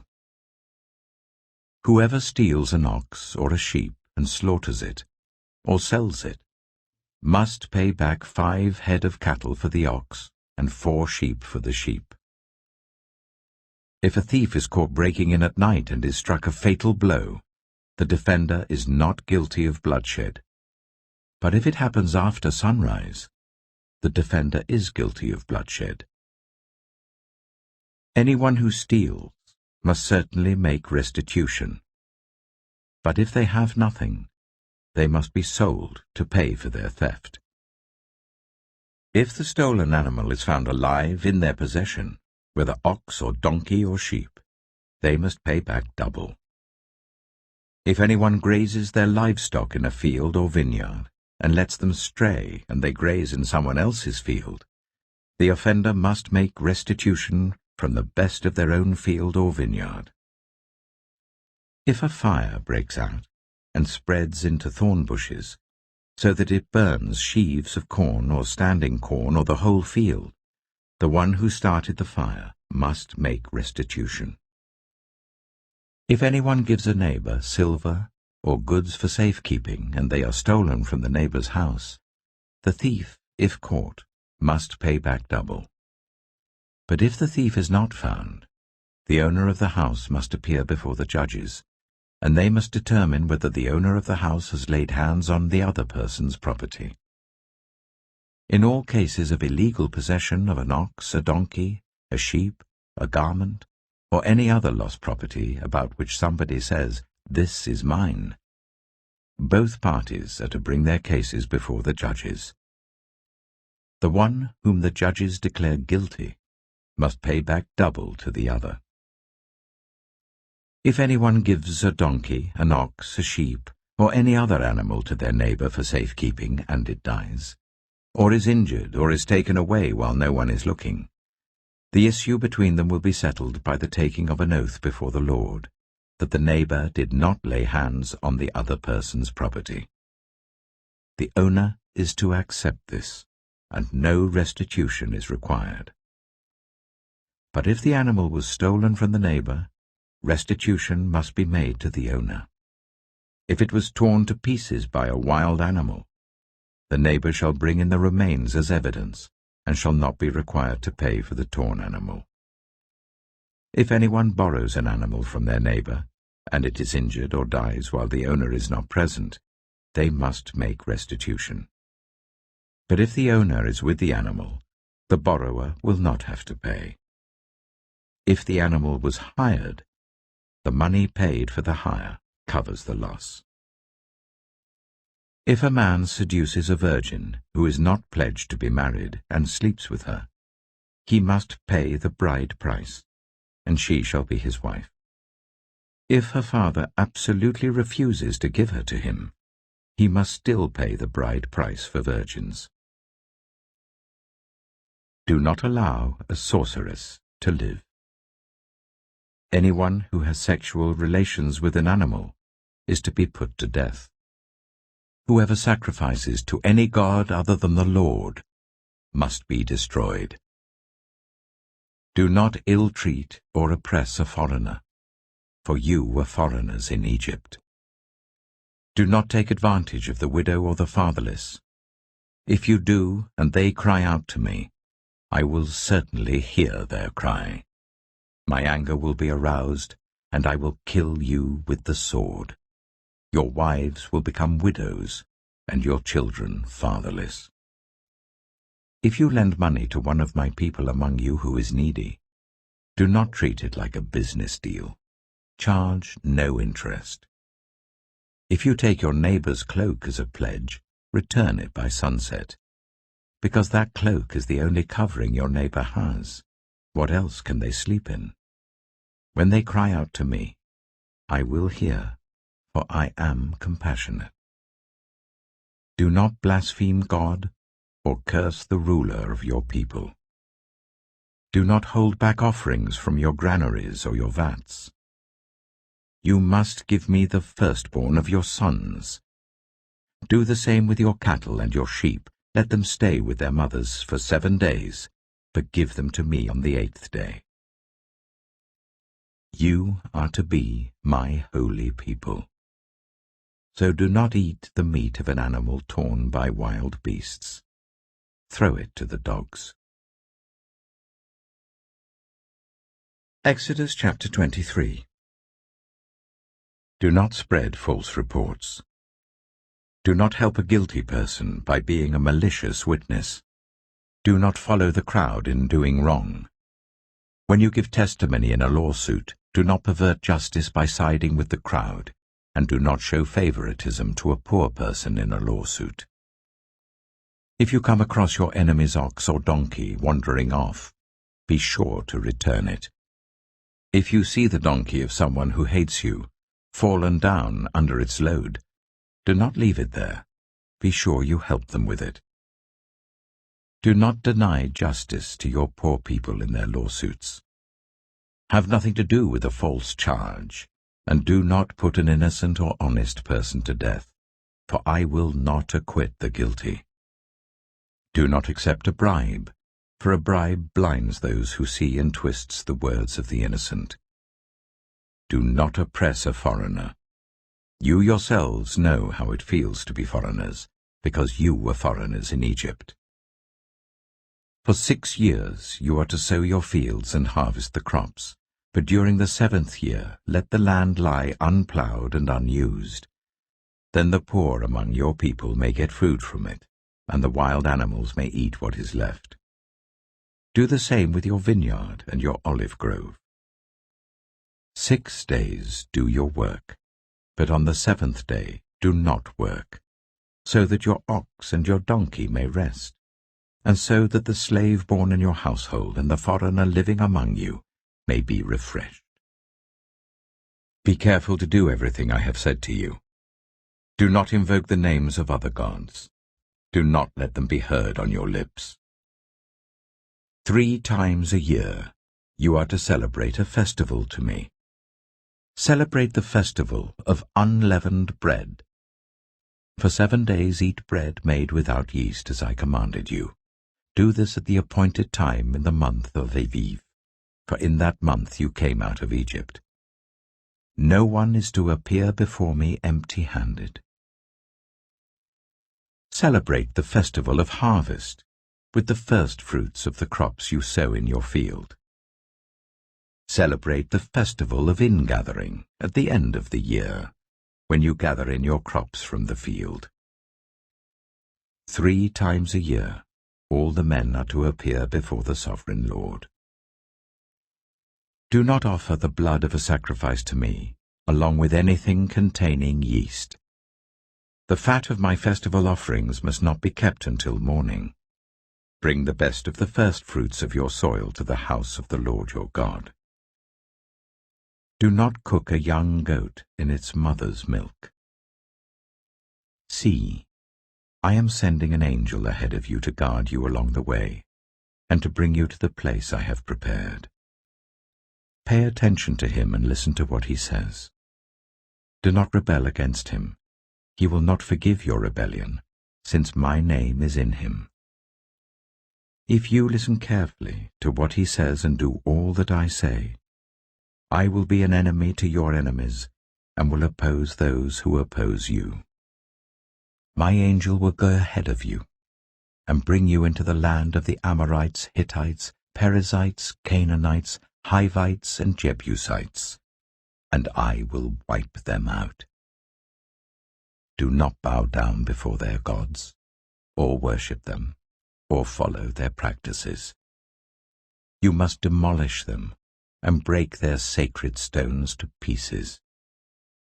Worship the Lord your God, and his blessing will be on your food and water. I will take away disease from among you, and none will miscarry or be barren in your land. I will give you a full lifespan. I will send my terror ahead of you, and throw into confusion every nation you encounter. I will make all your enemies turn their backs and run. I will send the hornet ahead of you to drive the Hivites, Canaanites, and Hittites out of your way. But I will not drive them out in a single year, because the land would become desolate, and the wild animals too numerous for you. Little by little I will drive them out before you, until you have increased enough to take possession of the land. I will establish your borders from the Red Sea to the Mediterranean Sea, and from the desert to the Euphrates River. I will give into your hands the people who live in the land, and you will drive them out before you. Do not make a covenant with them or with their gods. Do not let them live in your land, or they will cause you to sin against me, because the worship of their gods will certainly be a snare to you. Exodus chapter 24. Then the Lord said to Moses, Come up to the Lord, you and Aaron, Nadab and Abihu, and 70 of the elders of Israel. You are to worship at a distance. But Moses alone is to approach the Lord. The others must not come near, and the people may not come up with him." When Moses went and told the people all the Lord's words and laws, they responded with one voice, "Everything the Lord has said we will do." Moses then wrote down everything the Lord had said. He got up early the next morning and built an altar at the foot of the mountain and set up 12 stone pillars representing the 12 tribes of Israel. Then he sent young Israelite men, and they offered burnt offerings and sacrificed young bulls as fellowship offerings to the Lord. Moses took half of the blood and put it in bowls, and the other half he splashed against the altar. Then he took the book of the covenant and read it to the people. They responded, "We will do everything the Lord has said. We will obey." Moses then took the blood, sprinkled it on the people, and said, "This is the blood of the covenant that the Lord has made with you in accordance with all these words."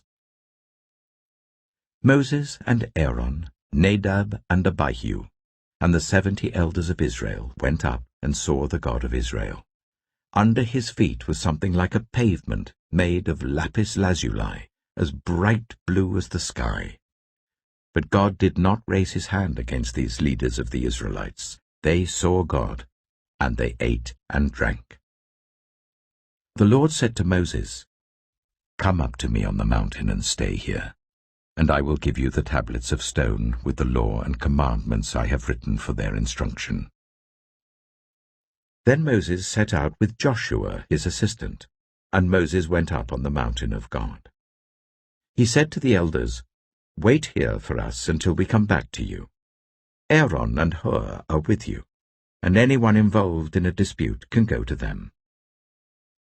When Moses went up on the mountain, the cloud covered it, and the glory of the Lord settled on Mount Sinai. For 6 days the cloud covered the mountain, and on the 7th day the Lord called to Moses from within the cloud. To the Israelites, the glory of the Lord looked like a consuming fire on top of the mountain. Then Moses entered the cloud as he went on up the mountain, and he stayed on the mountain 40 days and 40 nights. Exodus chapter 25. The Lord said to Moses, "Tell the Israelites to bring me an offering. You are to receive the offering for me from everyone whose heart prompts them to give. These are the offerings you are to receive from them: gold, silver and bronze, blue, purple and scarlet yarn, and fine linen, goat hair, ram skins dyed red, and another type of durable leather, acacia wood, olive oil for the light, spices for the anointing oil and for the fragrant incense, and onyx stones and other gems to be mounted on the ephod and breastpiece. Then let them make a sanctuary for me, and I will dwell among them. Make this tabernacle and all its furnishings exactly like the pattern I will show you. Let them make an ark of acacia wood, 2.5 cubits long, 1.5 cubits wide, and 1.5 cubits high. Overlay it with pure gold, both inside and out, and make a gold moulding around it.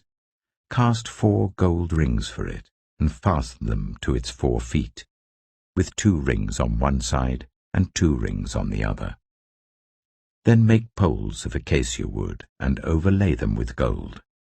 Insert the poles into the rings on the sides of the ark to carry it. The poles are to remain in the rings of this ark. They are not to be removed. Then put in the ark the tablets of the covenant law which I will give you. Make an atonement cover of pure gold, 2.5 cubits long and 1.5 cubits wide, and make 2 cherubim out of hammered gold at the ends of the cover. Make 1 cherub on one end and the second cherub on the other. Make the cherubim of one piece with the cover at the 2 ends. The cherubim are to have their wings spread upwards, overshadowing the cover with them. The cherubim are to face each other, looking towards the cover. Place the cover on top of the ark and put in the ark the tablets of the covenant law that I will give you. There, above the cover, between the two cherubim that are over the ark of the covenant law, I will meet with you and give you all my commands for the Israelites. Make a table of acacia wood, 2 cubits long, a cubit wide, and a cubit and a half high. Overlay it with pure gold and make a gold moulding around it. Also make around it a rim, a handbreadth wide, and put a gold moulding on the rim. Make 4 gold rings for the table and fasten them to the 4 corners where the 4 legs are. The rings are to be close to the rim to hold the poles used in carrying the table. Make the poles of acacia wood, overlay them with gold, and carry the table with them. And make its plates and dishes of pure gold, as well as its pitchers and bowls for the pouring out of offerings. Put the bread of the presence on this table, to be before me at all times. Make a lampstand of pure gold. Hammer out its base and shaft, and make its flower-like cups, buds, and blossoms of one piece with them. 6 branches are to extend from the sides of the lampstand, 3 on one side and 3 on the other. 3 cups, shaped like almond flowers with buds and blossoms, are to be on one branch, 3 on the next branch, and the same for all 6 branches extending from the lampstand. And on the lampstand there are to be 4 cups shaped like almond flowers with buds and blossoms. 1 bud shall be under the first pair of branches, extending from the lampstand, a 2nd bud under the 2nd pair, and a 3rd bud under the 3rd pair. 6 branches in all. The buds and branches shall all be of one piece with the lampstand hammered out of pure gold. Then make it 7 lamps, and set them up on it so that they light the space in front of it. Its wick trimmers and trays are to be of pure gold. A talent of pure gold is to be used for the lampstand and all these accessories. See that you make them according to the pattern shown you on the mountain. Exodus chapter 26. Make the tabernacle with 10 curtains of finely twisted linen and blue, purple, and scarlet yarn, with cherubim woven into them by a skilled worker. All the curtains are to be the same size, 28 cubits long and 4 cubits wide. Join 5 of the curtains together, and do the same with the other 5. Make loops of blue material along the edge of the end curtain in one set, and do the same with the end curtain in the other set. Make 50 loops on one curtain and 50 loops on the end curtain of the other set, with the loops opposite each other. Then make 50 gold clasps, and use them to fasten the curtains together, so that the tabernacle is a unit. Make curtains of goat hair for the tent over the tabernacle, 11 altogether. All 11 curtains are to be the same size, 30 cubits long and 4 cubits wide. Join 5 of the curtains together into one set, and the other 6 into another set. Fold the 6th curtain double at the front of the tent. Make 50 loops along the edge of the end curtain in one set, and also along the edge of the end curtain in the other set. Then make 50 bronze clasps, and put them in the loops to fasten the tent together as a unit. As for the additional length of the tent curtains, the half curtain that is left over is to hang down at the rear of the tabernacle. The tent curtains will be a cubit longer on both sides. What is left will hang over the sides of the tabernacle so as to cover it. Make for the tent a covering of ram skins dyed red, and over that a covering of other durable leather. Make upright frames of acacia wood for the tabernacle. Each frame is to be 10 cubits long and a cubit and a half wide, with 2 projections set parallel to each other. Make all the frames of the tabernacle in this way. Make 20 frames for the south side of the tabernacle, and make 40 silver bases to go under them, 2 bases for each frame, 1 under each projection.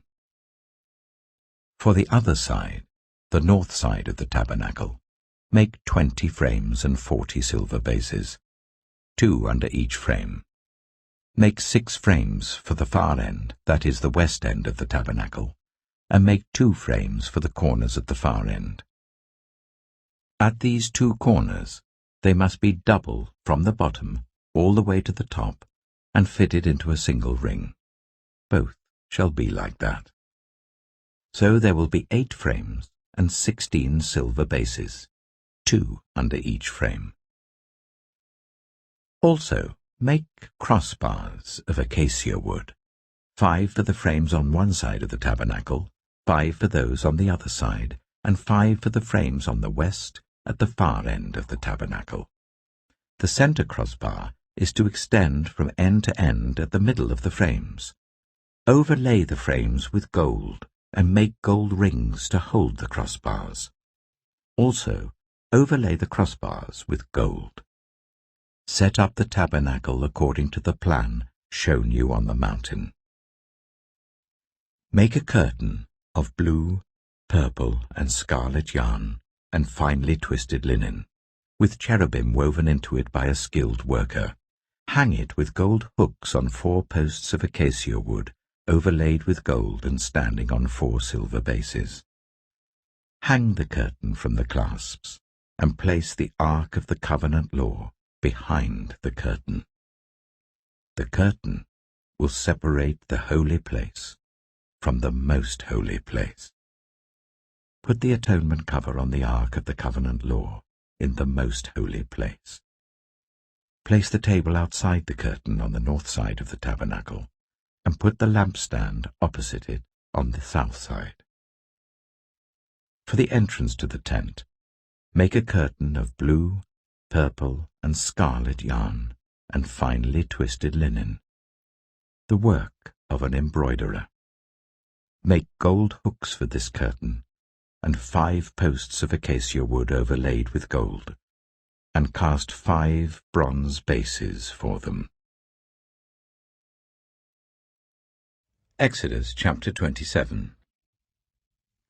Build an altar of acacia wood, 3 cubits high. It is to be square, 5 cubits long and 5 cubits wide. Make a horn at each of the 4 corners, so that the horns and the altar are of one piece, and overlay the altar with bronze. Make all its utensils of bronze, its pots to remove the ashes, and its shovels, sprinkling bowls, meat forks, and firepans. Make a grating for it, a bronze network, and make a bronze ring at each of the 4 corners of the network. Put it under the ledge of the altar, so that it is halfway up the altar. Make poles of acacia wood for the altar, and overlay them with bronze. The poles are to be inserted into the rings, so they will be on 2 sides of the altar when it is carried. Make the altar hollow out of boards. It is to be made just as you were shown on the mountain. Make a courtyard for the tabernacle.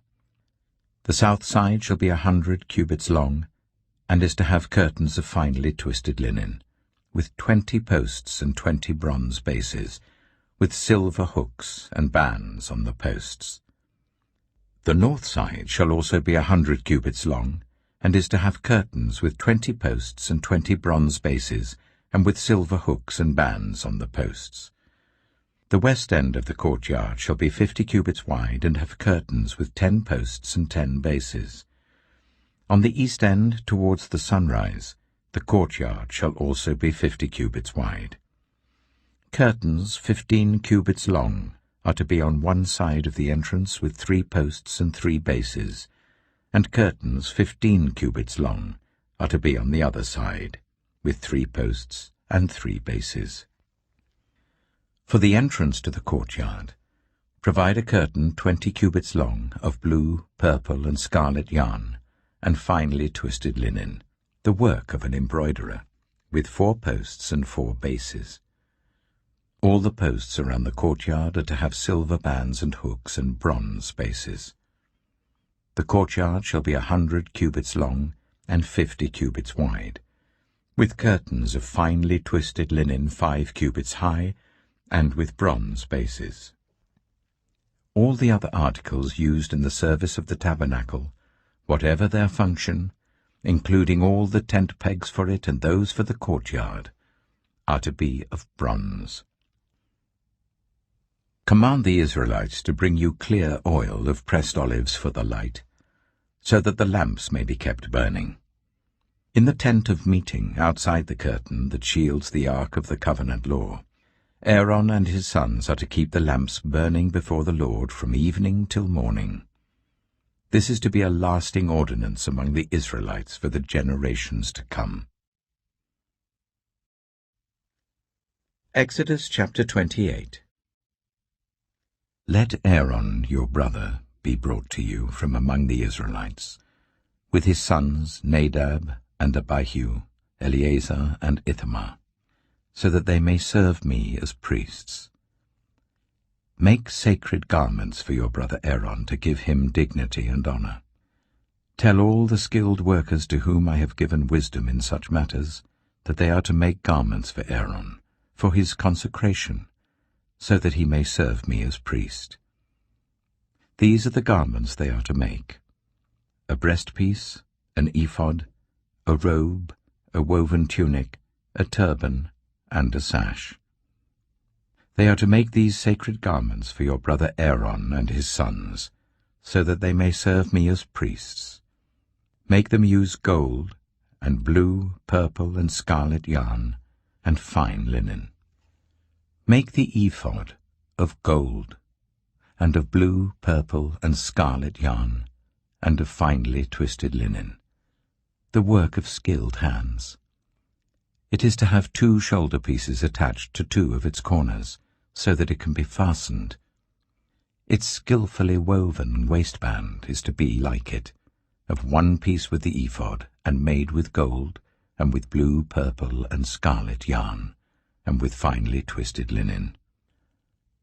Take 2 onyx stones, and engrave on them the names of the sons of Israel, in the order of their birth, 6 names on 1 stone, and the remaining 6 on the other.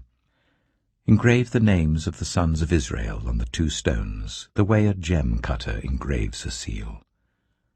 Then mount the stones in gold filigree settings, and fasten them on the shoulder pieces of the ephod as memorial stones for the sons of Israel. Aaron is to bear the names on his shoulders as a memorial before the Lord. Make gold filigree settings, and 2 braided chains of pure gold like a rope, and attach the chains to the settings. Fashion a breastpiece for making decisions, the work of skilled hands. Make it like the ephod, of gold and of blue, purple, and scarlet yarn, and of finely twisted linen. It is to be square, a span long and a span wide, and folded double. Then mount 4 rows of precious stones on it. The first row shall be carnelian, chrysolite, and beryl. The second row shall be turquoise, lapis lazuli, and emerald. The third row shall be jacinth, agate, and amethyst. The fourth row shall be topaz, onyx, and jasper. Mount them in gold filigree settings. There are to be 12 stones, 1 for each of the names of the sons of Israel, each engraved like a seal with the name of 1 of the 12 tribes. For the breastpiece, make braided chains of pure gold like a rope. Make 2 gold rings for it and fasten them to 2 corners of the breastpiece.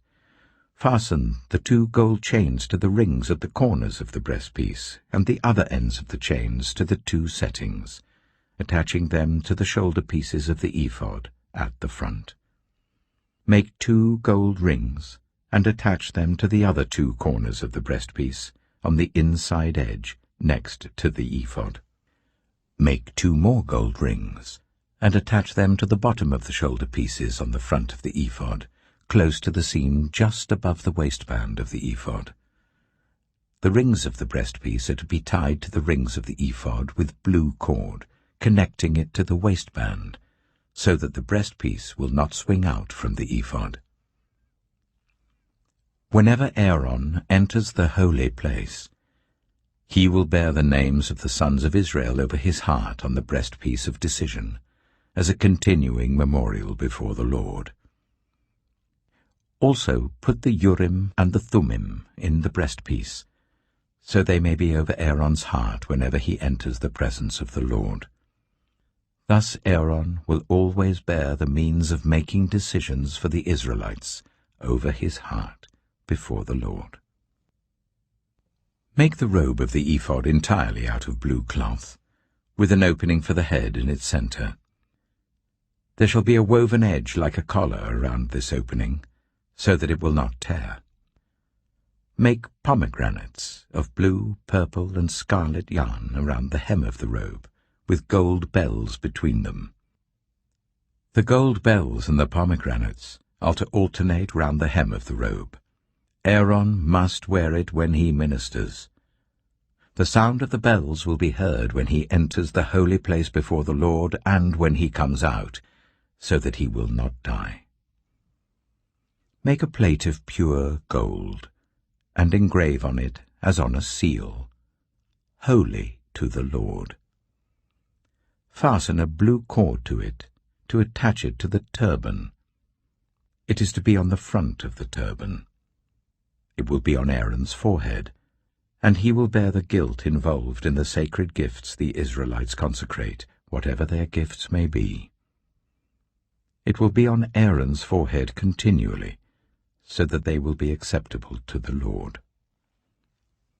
Weave the tunic of fine linen, and make the turban of fine linen. The sash is to be the work of an embroiderer. Make tunics, sashes, and caps for Aaron's sons, to give them dignity and honor. After you put these clothes on your brother Aaron and his sons, anoint and ordain them. Consecrate them, so they may serve me as priests. Make linen undergarments as a covering for the body, reaching from the waist to the thigh. Aaron and his sons must wear them whenever they enter the tent of meeting or approach the altar to minister in the holy place, so that they will not incur guilt and die. This is to be a lasting ordinance for Aaron and his descendants. Exodus chapter 29. This is what you are to do to consecrate them, so that they may serve me as priests. Take a young bull and 2 rams without defect, and from the finest wheat flour make round loaves without yeast, thick loaves without yeast, and with olive oil mixed in, and thin loaves without yeast, and brushed with olive oil. Put them in a basket, and present them in it, along with the bull and the 2 rams. Then bring Aaron and his sons to the entrance to the tent of meeting, and wash them with water. Take the garments and dress Aaron with the tunic, the robe of the ephod itself, and the breastpiece. Fasten the ephod on him by its skillfully woven waistband. Put the turban on his head and attach the sacred emblem to the turban. Take the anointing oil and anoint him by pouring it on his head. Bring his sons and dress them in tunics and fasten caps on them. Then tie sashes on Aaron and his sons. The priesthood is theirs by a lasting ordinance. Then you shall ordain Aaron and his sons. Bring the bull to the front of the tent of meeting, and Aaron and his sons shall lay their hands on its head. Slaughter it in the Lord's presence at the entrance to the tent of meeting. Take some of the bull's blood and put it on the horns of the altar with your finger, and pour out the rest of it at the base of the altar. Then take all the fat of the internal organs, the covering of the liver and both kidneys with the fat on them, and burn them on the altar. but burn the bull's flesh and its hide and its intestines outside the camp. It is a sin offering. Take one of the rams, and Aaron and his sons shall lay their hands on its head. Slaughter it, and take the blood and splash it against the sides of the altar. Cut the ram into pieces, and wash the internal organs and the legs, putting them with the head and the other pieces. Then burn the entire ram on the altar. It is a burnt offering to the Lord, a pleasing aroma, a food offering presented to the Lord. Take the other ram, and Aaron and his sons shall lay their hands on its head. Slaughter it, take some of its blood, and put it on the lobes of the right ears of Aaron and his sons, on the thumbs of their right hands, and on the big toes of their right feet. Then splash blood against the sides of the altar. And take some of the blood on the altar, and some of the anointing oil, and sprinkle it on Aaron and his garments, and on his sons and their garments. Then he and his sons and their garments will be consecrated. Take from this ram the fat tail, the fat on the internal organs, the covering of the liver, both kidneys with the fat on them, and the right thigh. This is the ram for the ordination.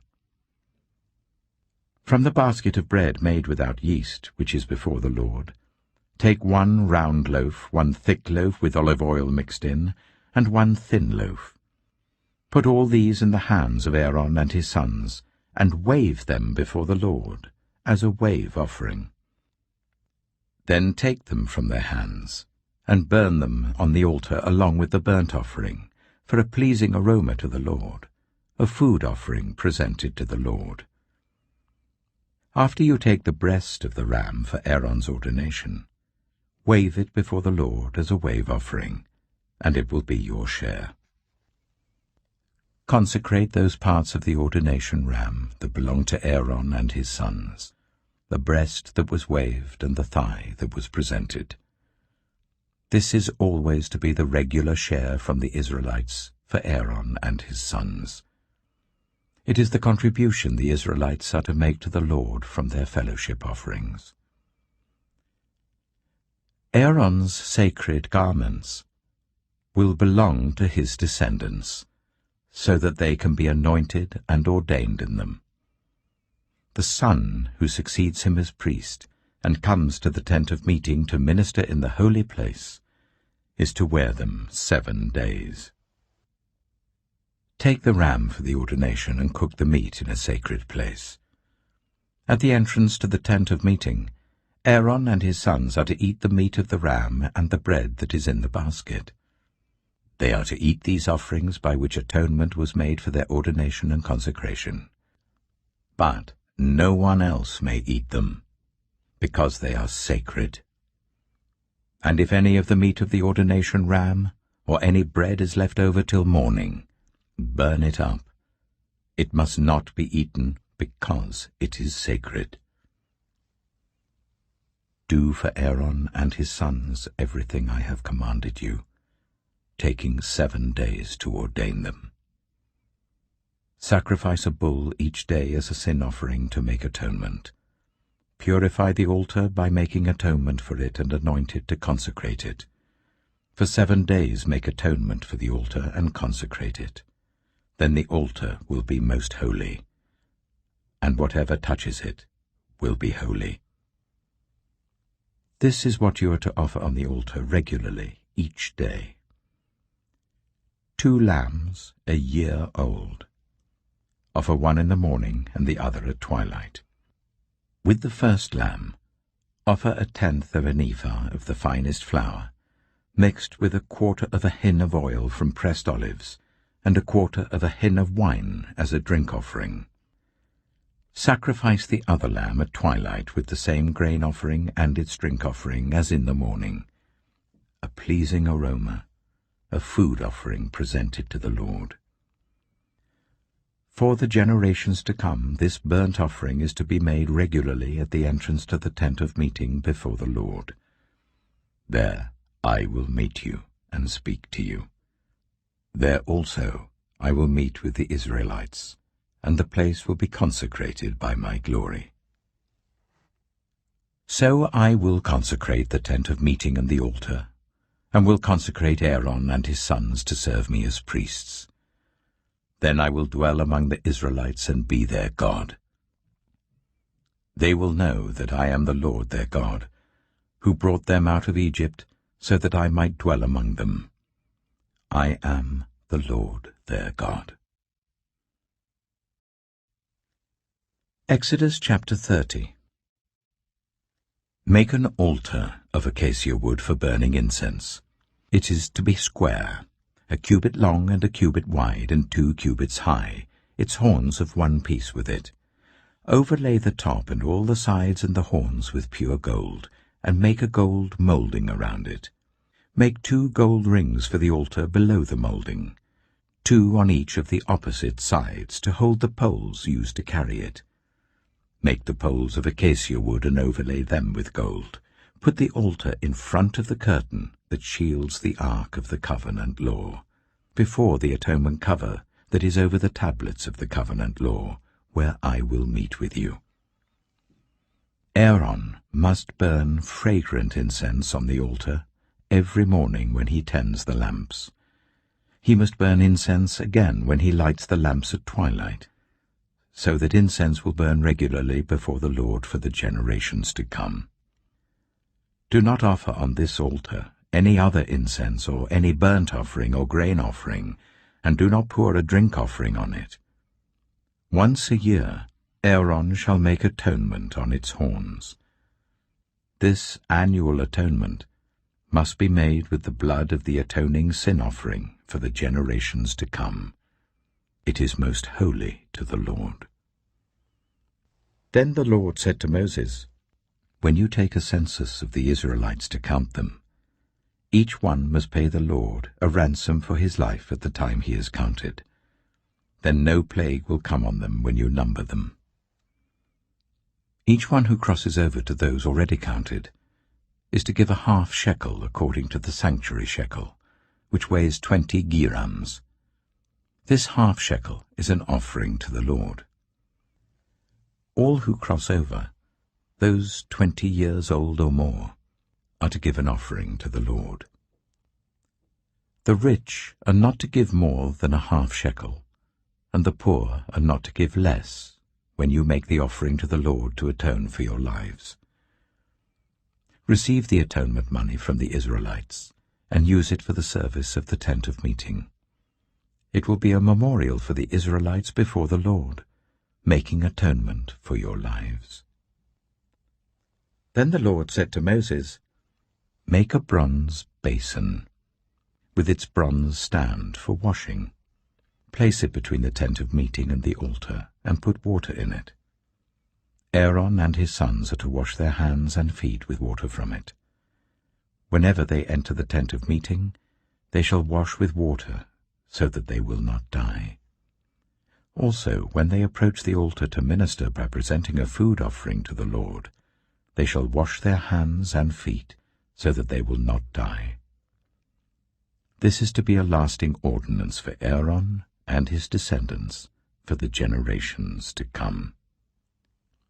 Then the Lord said to Moses, Take the following fine spices: 500 shekels of liquid myrrh, half as much, that is 250 shekels, of fragrant cinnamon, 250 shekels of fragrant calamus, 500 shekels of cassia, all according to the sanctuary shekel, and a hin of olive oil.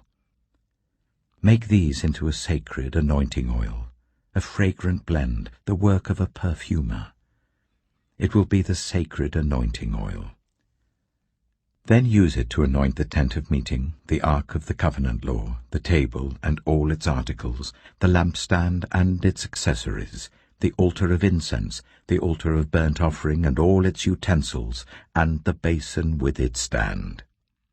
You shall consecrate them, so they will be most holy, and whatever touches them will be holy. Anoint Aaron and his sons and consecrate them, so they may serve me as priests. Say to the Israelites, this is to be my sacred anointing oil for the generations to come. Do not pour it on anyone else's body, and do not make any other oil using the same formula. It is sacred, and you are to consider it sacred. Whoever makes perfume like it and puts it on anyone other than a priest must be cut off from their people. Then the Lord said to Moses, take fragrant spices, gum resin, onycha, and galbanum, and pure frankincense, all in equal amounts, and make a fragrant blend of incense, the work of a perfumer. It is to be salted and pure and sacred. Grind some of it to powder and place it in front of the ark of the covenant law in the tent of meeting, where I will meet with you. It shall be most holy to you. Do not make any incense with this formula for yourselves. Consider it holy to the Lord. Whoever makes incense like it, to enjoy its fragrance, must be cut off from their people. Exodus chapter 31. Then the Lord said to Moses, see, I have chosen Bezalel, son of Uri, the son of Hur of the tribe of Judah, and I have filled him with the Spirit of God, with wisdom, with understanding, with knowledge, and with all kinds of skills, to make artistic designs for work in gold, silver, and bronze, to cut and set stones, to work in wood, and to engage in all kinds of crafts. Moreover, I have appointed Aholiab, son of Ahisamach, of the tribe of Dan, to help him. Also, I have given ability to all the skilled workers to make everything I have commanded you: the tent of meeting, the ark of the covenant law with the atonement cover on it, and all the other furnishings of the tent, the table and its articles, the pure gold lampstand and all its accessories, the altar of incense, the altar of burnt offering and all its utensils, the basin with its stand, and also the woven garments, both the sacred garments for Aaron the priest and the garments for his sons when they serve as priests, and the anointing oil and fragrant incense for the holy place. They are to make them just as I commanded you. Then the Lord said to Moses, say to the Israelites, you must observe my Sabbaths. This will be a sign between me and you for the generations to come, so that you may know that I am the Lord, who makes you holy. Observe the Sabbath, because it is holy to you. Anyone who desecrates it is to be put to death. Those who do any work on that day must be cut off from their people. For 6 days work is to be done, but the 7th day is a day of Sabbath rest, holy to the Lord. Whoever does any work on the Sabbath day is to be put to death. The Israelites are to observe the Sabbath, celebrating it for the generations to come as a lasting covenant. It will be a sign between me and the Israelites forever.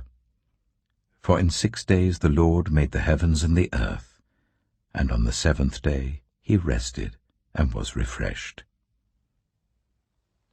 When the Lord finished speaking to Moses on Mount Sinai, he gave him the 2 tablets of the covenant law, the tablets of stone inscribed by the finger of God.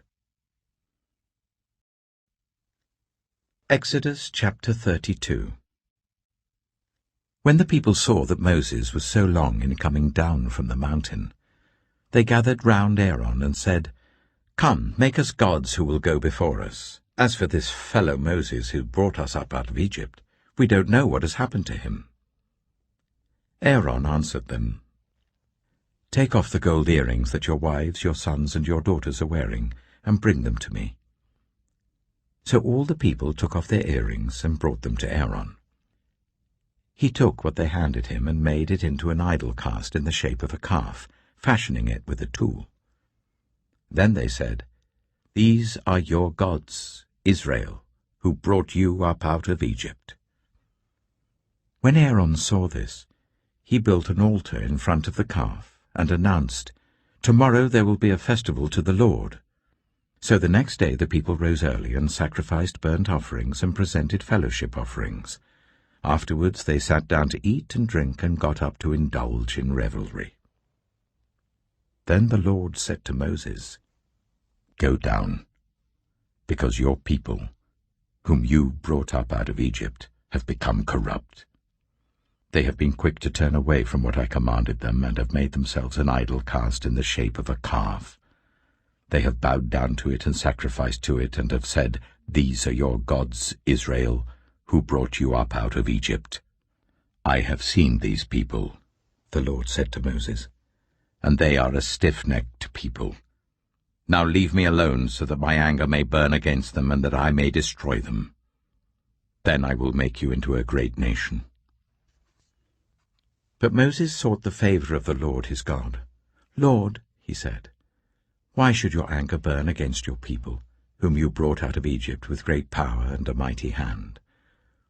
Why should the Egyptians say, 'It was with evil intent that he brought them out, to kill them in the mountains and to wipe them off the face of the earth'? Turn from your fierce anger. Relent and do not bring disaster on your people.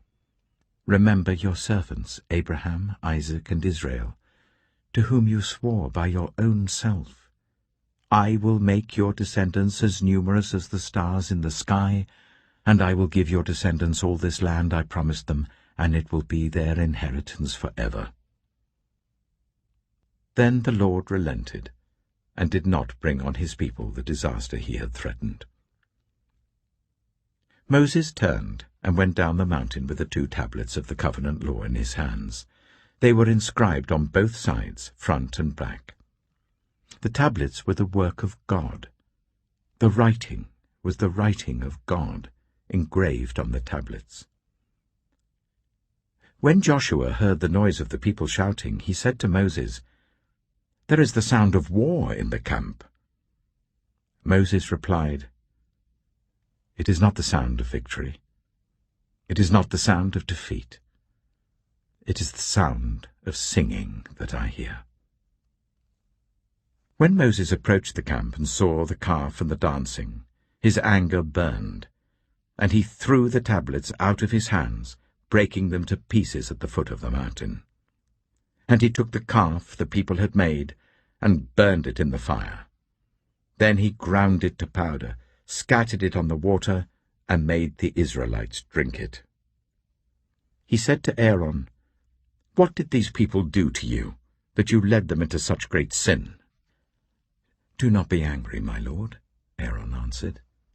"You know how prone these people are to evil. They said to me, 'Make us gods who will go before us.' As for this fellow Moses who brought us up out of Egypt, we don't know what's happened to him. So I told them, 'Whoever has any gold jewelry, take it off.' Then they gave me the gold, and I threw it into the fire, and out came this calf." Moses saw that the people were running wild, and that Aaron had let them get out of control, and so become a laughingstock to their enemies. So he stood at the entrance to the camp and said, "Whoever is for the Lord, come to me." And all the Levites rallied to him. Then he said to them, "This is what the Lord, the God of Israel, says. Each man strap a sword to his side. Go back and forth through the camp from one end to the other, each killing his brother and friend and neighbor." The Levites did as Moses commanded, and that day about 3,000 of the people died. Then Moses said, "You have been set apart to the Lord today, for you are against your own sons and brothers, and he has blessed you this day." The next day Moses said to the people, "You have committed a great sin, but now I will go up to the Lord. Perhaps I can make atonement for your sin." So Moses went back to the Lord and said, "Oh, what a great sin these people have committed! They have made themselves gods of gold, But now, please, forgive their sin. But if not, then blot me out of the book you have written." The Lord replied to Moses, "Whoever has sinned against me, I will blot out of my book. Now go, lead the people to the place I spoke of, and my angel will go before you. However, when the time comes for me to punish, I will punish them for their sin." And the Lord struck the people with a plague because of what they did with the calf Aaron had made. Exodus chapter 33. Then the Lord said to Moses, "Leave this place, you and the people you brought up out of Egypt, and go up to the land I promised on oath to Abraham, Isaac, and Jacob, saying, I will give it to your descendants. I will send an angel before you and drive out the Canaanites, Amorites, Hittites, Perizzites, Hivites, and Jebusites. Go up to the land flowing with milk and honey. But I will not go with you, because you are a stiff-necked people, and I might destroy you on the way." When the people heard these distressing words, they began to mourn, and no one put on any ornaments. For the Lord had said to Moses, "Tell the Israelites, you are a stiff-necked people. If I were to go with you even for a moment, I might destroy you. Now take off your ornaments, and I will decide what to do with you." So the Israelites stripped off their ornaments at Mount Horeb. Now Moses used to take a tent and pitch it outside the camp some distance away, calling it the tent of meeting. Anyone inquiring of the Lord would go to the tent of meeting outside the camp. And whenever Moses went out to the tent, all the people rose and stood at the entrances to their tents, watching Moses until he entered the tent. As Moses went into the tent, the pillar of cloud would come down and stay at the entrance while the Lord spoke with Moses. Whenever the people saw the pillar of cloud standing at the entrance to the tent, they all stood and worshipped, each at the entrance to their tent. The Lord would speak to Moses face to face, as one speaks to a friend. Then Moses would return to the camp, but his young assistant Joshua, son of Nun, did not leave the tent. Moses said to the Lord, "You have been telling me, 'Lead these people.' But you have not let me know whom you will send with me. You have said, 'I know you by name, and you have found favor with me.' If you are pleased with me, teach me your ways, so I may know you and continue to find favor with you. Remember that this nation is your people." The Lord replied, "My presence will go with you, and I will give you rest." Then Moses said to him, "If your presence does not go with us, do not send us up from here. How will anyone know that you are pleased with me and with your people unless you go with us? What else will distinguish me and your people from all the other people on the face of the earth?" And the Lord said to Moses, "I will do the very thing you have asked, because I am pleased with you, and I know you by name." Then Moses said, "Now show me your glory." And the Lord said, "I will cause all my goodness to pass in front of you, and I will proclaim my name, the Lord, in your presence. I will have mercy on whom I will have mercy, and I will have compassion on whom I will have compassion. But," he said, "you cannot see my face, for no one may see me and live." Then the Lord said, "There is a place near me where you may stand on a rock. When my glory passes by, I will put you in a cleft in the rock and cover you with my hand until I have passed by. Then I will remove my hand, and you will see my back, but my face must not be seen." Exodus chapter 34. The Lord said to Moses, "Chisel out 2 stone tablets like the first ones, and I will write on them the words that were on the first tablets which you broke. Be ready in the morning, and then come up on Mount Sinai. Present yourself to me there on the top of the mountain. No one is to come with you, or be seen anywhere on the mountain. Not even the flocks and herds may graze in front of the mountain. So Moses chiseled out 2 stone tablets like the first ones, and went up Mount Sinai early in the morning as the Lord had commanded him, and he carried the 2 stone tablets in his hands. Then the Lord came down in the cloud, and stood there with him, and proclaimed his name, the Lord. And he passed in front of Moses, proclaiming, the Lord, the compassionate and gracious God, slow to anger, abounding in love and faithfulness, maintaining love to thousands, and forgiving wickedness, rebellion, and sin. Yet he does not leave the guilty unpunished. He punishes the children and their children for the sin of the parents to the 3rd and 4th generation. Moses bowed to the ground at once and worshipped. Lord, he said, if I have found favor in your eyes, then let the Lord go with us. Although this is a stiff-necked people, forgive our wickedness and our sin, and take us as your inheritance. Then the Lord said, I am making a covenant with you. Before all your people, I will do wonders never before done in any nation in all the world.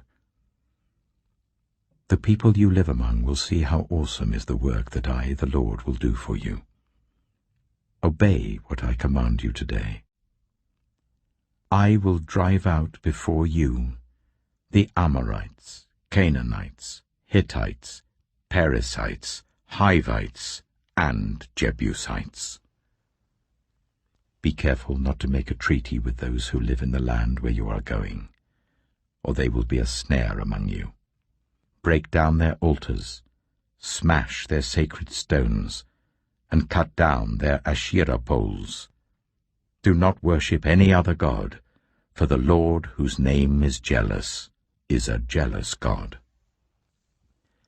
Be careful not to make a treaty with those who live in the land, for when they prostitute themselves to their gods and sacrifice to them, they will invite you, and you will eat their sacrifices.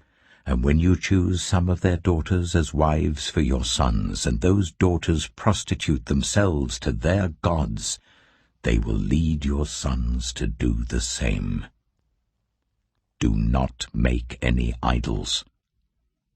Celebrate the festival of unleavened bread. For 7 days eat bread made without yeast as I commanded you. Do this at the appointed time in the month of Aviv, for in that month you came out of Egypt. The first offspring of every womb belongs to me, including all the firstborn males of your livestock, whether from herd or flock. Redeem the firstborn donkey with a lamb, but if you do not redeem it, break its neck. Redeem all your firstborn sons. No one is to appear before me empty-handed. 6 days you shall labor, but on the 7th day you shall rest. Even during the plowing season and harvest you must rest. Celebrate the festival of weeks with the first fruits of the wheat harvest, and the festival of ingathering at the turn of the year. 3 times a year all your men are to appear before the sovereign Lord, the God of Israel. I will drive out nations before you, and enlarge your territory, and no one will covet your land when you go up 3 times each year to appear before the Lord your God.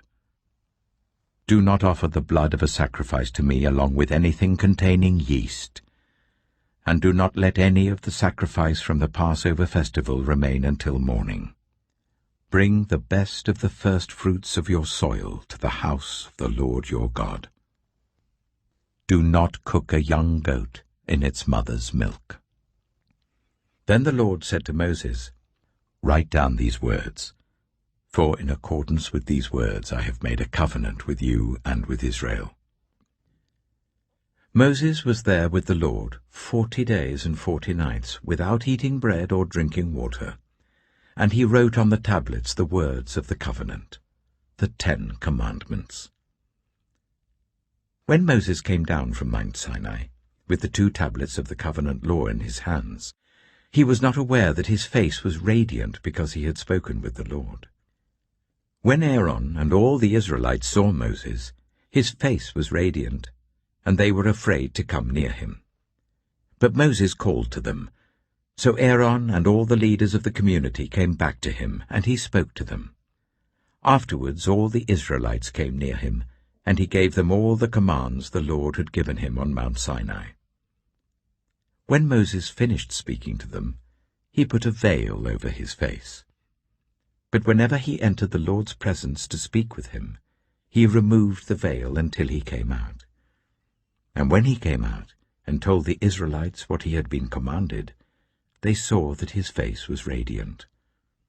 Then Moses would put the veil back over his face until he went in to speak with the Lord. Exodus chapter 35. Moses assembled the whole Israelite community and said to them, "These are the things the Lord has commanded you to do. For 6 days work is to be done, but the 7th day shall be your holy day, a day of Sabbath rest to the Lord. Whoever does any work on it is to be put to death. Do not light a fire in any of your dwellings on the Sabbath day." Moses said to the whole Israelite community, "This is what the Lord has commanded. From what you have, take an offering for the Lord. Everyone who is willing is to bring to the Lord an offering of gold, silver, and bronze, blue, purple, and scarlet yarn and fine linen, goat hair, ram skins dyed red, and another type of durable leather, acacia wood, olive oil for the light, spices for the anointing oil and for the fragrant incense, and onyx stones and other gems to be mounted on the ephod and breastpiece. All who are skilled among you are to come and make everything the Lord has commanded: the tabernacle with its tent and its covering, clasps, frames, crossbars, posts, and bases; the ark with its poles and the atonement cover and the curtain that shields it; the table with its poles and all its articles and the bread of the presence; the lampstand that is for light with its accessories, lamps and oil for the light; the altar of incense with its poles, the anointing oil and the fragrant incense; the curtain for the doorway at the entrance to the tabernacle; the altar of burnt offering with its bronze grating, its poles and all its utensils; the bronze basin with its stand; the curtains of the courtyard with its posts and bases, and the curtain for the entrance to the courtyard; the tent pegs for the tabernacle and for the courtyard, and their ropes; the woven garments worn for ministering in the sanctuary, both the sacred garments for Aaron the priest and the garments for his sons when they serve as priests." Then the whole Israelite community withdrew from Moses' presence, and everyone who was willing and whose heart moved them came and brought an offering to the Lord for the work on the tent of meeting, for all its service, and for the sacred garments. All who were willing, men and women alike, came and brought gold jewelry of all kinds, brooches, earrings, rings, and ornaments. They all presented their gold as a wave offering to the Lord. Everyone who had blue, purple, or scarlet yarn, or fine linen, or goat hair, ram skins dyed red, or other durable leather brought them. Those presenting an offering of silver or bronze brought it as an offering to the Lord, and everyone who had acacia wood for any part of the work brought it. Every skilled woman spun with her hands and brought what she had spun, blue, purple, or scarlet yarn, or fine linen. And all the women who were willing and had the skill spun the goat hair. The leaders brought onyx stones and other gems to be mounted on the ephod and breastpiece. They also brought spices and olive oil for the light, and for the anointing oil, and for the fragrant incense. All the Israelite men and women who were willing brought to the Lord free will offerings for all the work the Lord, through Moses, had commanded them to do. Then Moses said to the Israelites, "See, the Lord has chosen Bezalel, son of Uri, the son of Hur, of the tribe of Judah, and he has filled him with the Spirit of God, with wisdom, with understanding, with knowledge, and with all kinds of skills, to make artistic designs for work in gold, silver, and bronze, to cut and set stones, to work in wood, and to engage in all kinds of artistic crafts. And he has given both him and Aholiab, son of Ahisamach of the tribe of Dan, the ability to teach others. He has filled them with skill to do all kinds of work as engravers, designers, embroiderers in blue, purple, and scarlet yarn and fine linen, and weavers, all of them skilled workers and designers." Exodus chapter 36. So Bezalel, Aholiab, and every skilled person to whom the Lord has given skill and ability, to know how to carry out all the work of constructing the sanctuary, are to do the work just as the Lord has commanded. Then Moses summoned Bezalel and Aholiab, and every skilled person to whom the Lord had given ability, and who was willing to come and do the work. They received from Moses all the offerings the Israelites had brought to carry out the work of constructing the sanctuary. And the people continued to bring free-will offerings morning after morning. So all the skilled workers who were doing all the work on the sanctuary left what they were doing and said to Moses, "The people are bringing more than enough for doing the work the Lord commanded to be done." Then Moses gave an order, and they sent this word throughout the camp: "No man or woman is to make anything else as an offering for the sanctuary." And so the people were restrained from bringing more, because what they already had was more than enough to do all the work. All those who were skilled among the workers made the tabernacle with 10 curtains of finely twisted linen and blue, purple, and scarlet yarn, with cherubim woven into them by expert hands. All the curtains were the same size, 28 cubits long and 4 cubits wide.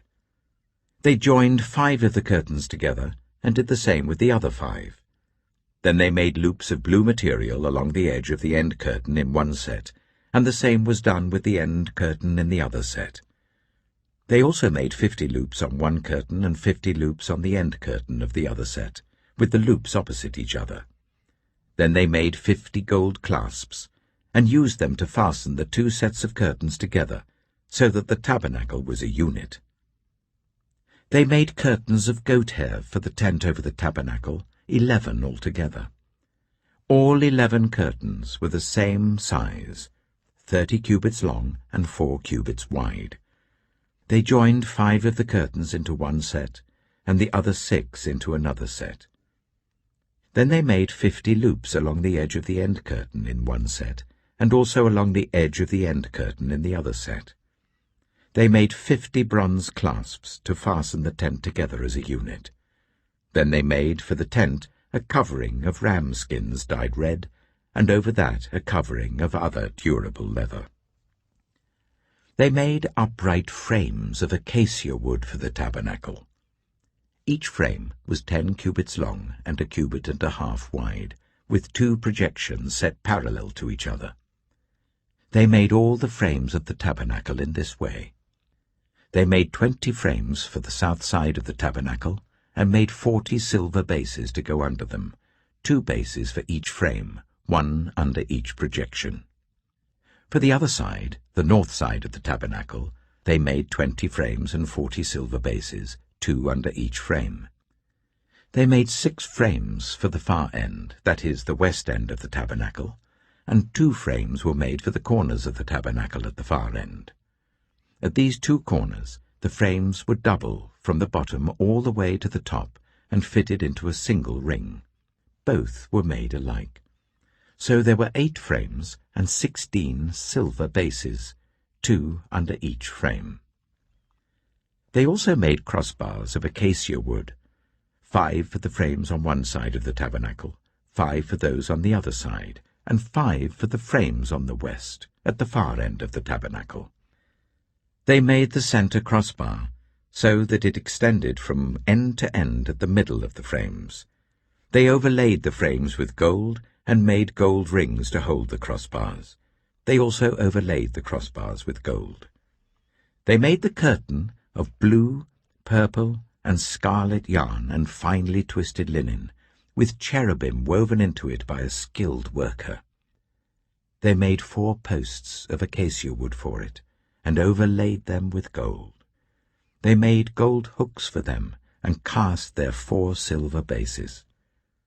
For the entrance to the tent, they made a curtain of blue, purple, and scarlet yarn and finely twisted linen, the work of an embroiderer. And they made 5 posts with hooks for them.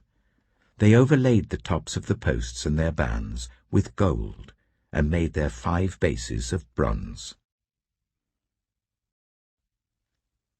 Exodus chapter 37. Bezalel made the ark of acacia wood, 2½ cubits long, 1 cubit and a half wide, and 1 cubit and a half high.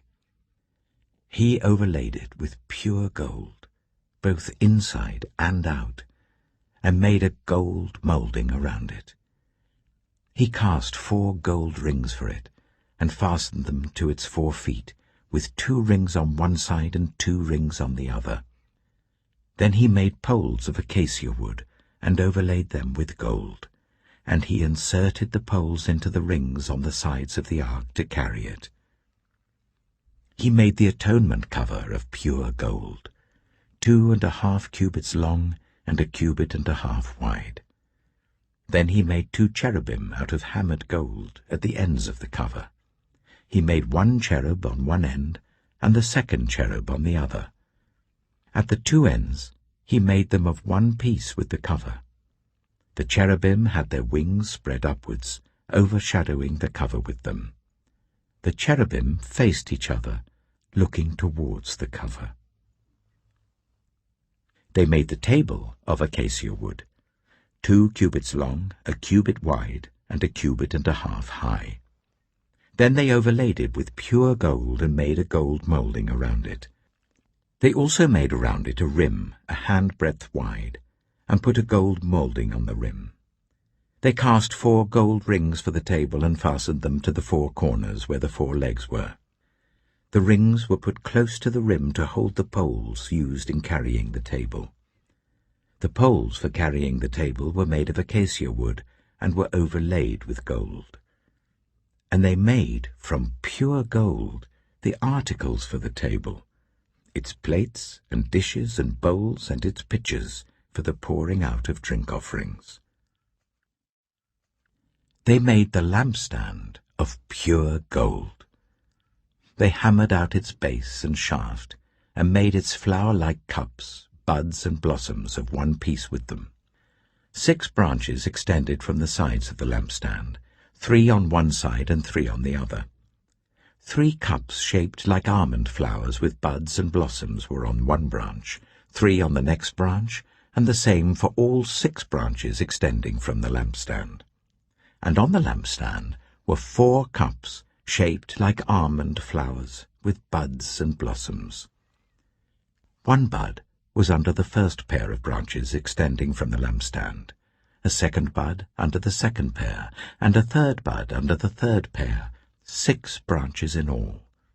The buds and the branches were all of one piece with the lampstand, hammered out of pure gold. They made its 7 lamps, as well as its wick trimmers and trays, of pure gold. They made the lampstand and all its accessories from 1 talent of pure gold.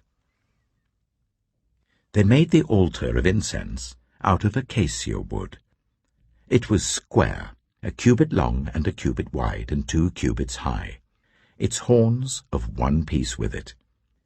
They overlaid the top and all the sides and the horns with pure gold and made a gold moulding around it. They made 2 gold rings below the moulding, 2 on each of the opposite sides to hold the poles used to carry it. They made the poles of acacia wood and overlaid them with gold.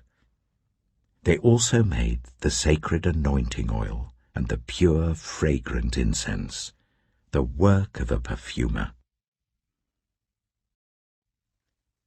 Exodus chapter 38. They built the altar of burnt offering of acacia wood, 3 cubits high. It was square, 5 cubits long and 5 cubits wide. They made a horn at each of the 4 corners, so that the horns and the altar were of one piece, and they overlaid the altar with bronze. They made all its utensils of bronze, its pots, shovels, sprinkling bowls, meat forks, and fire pans.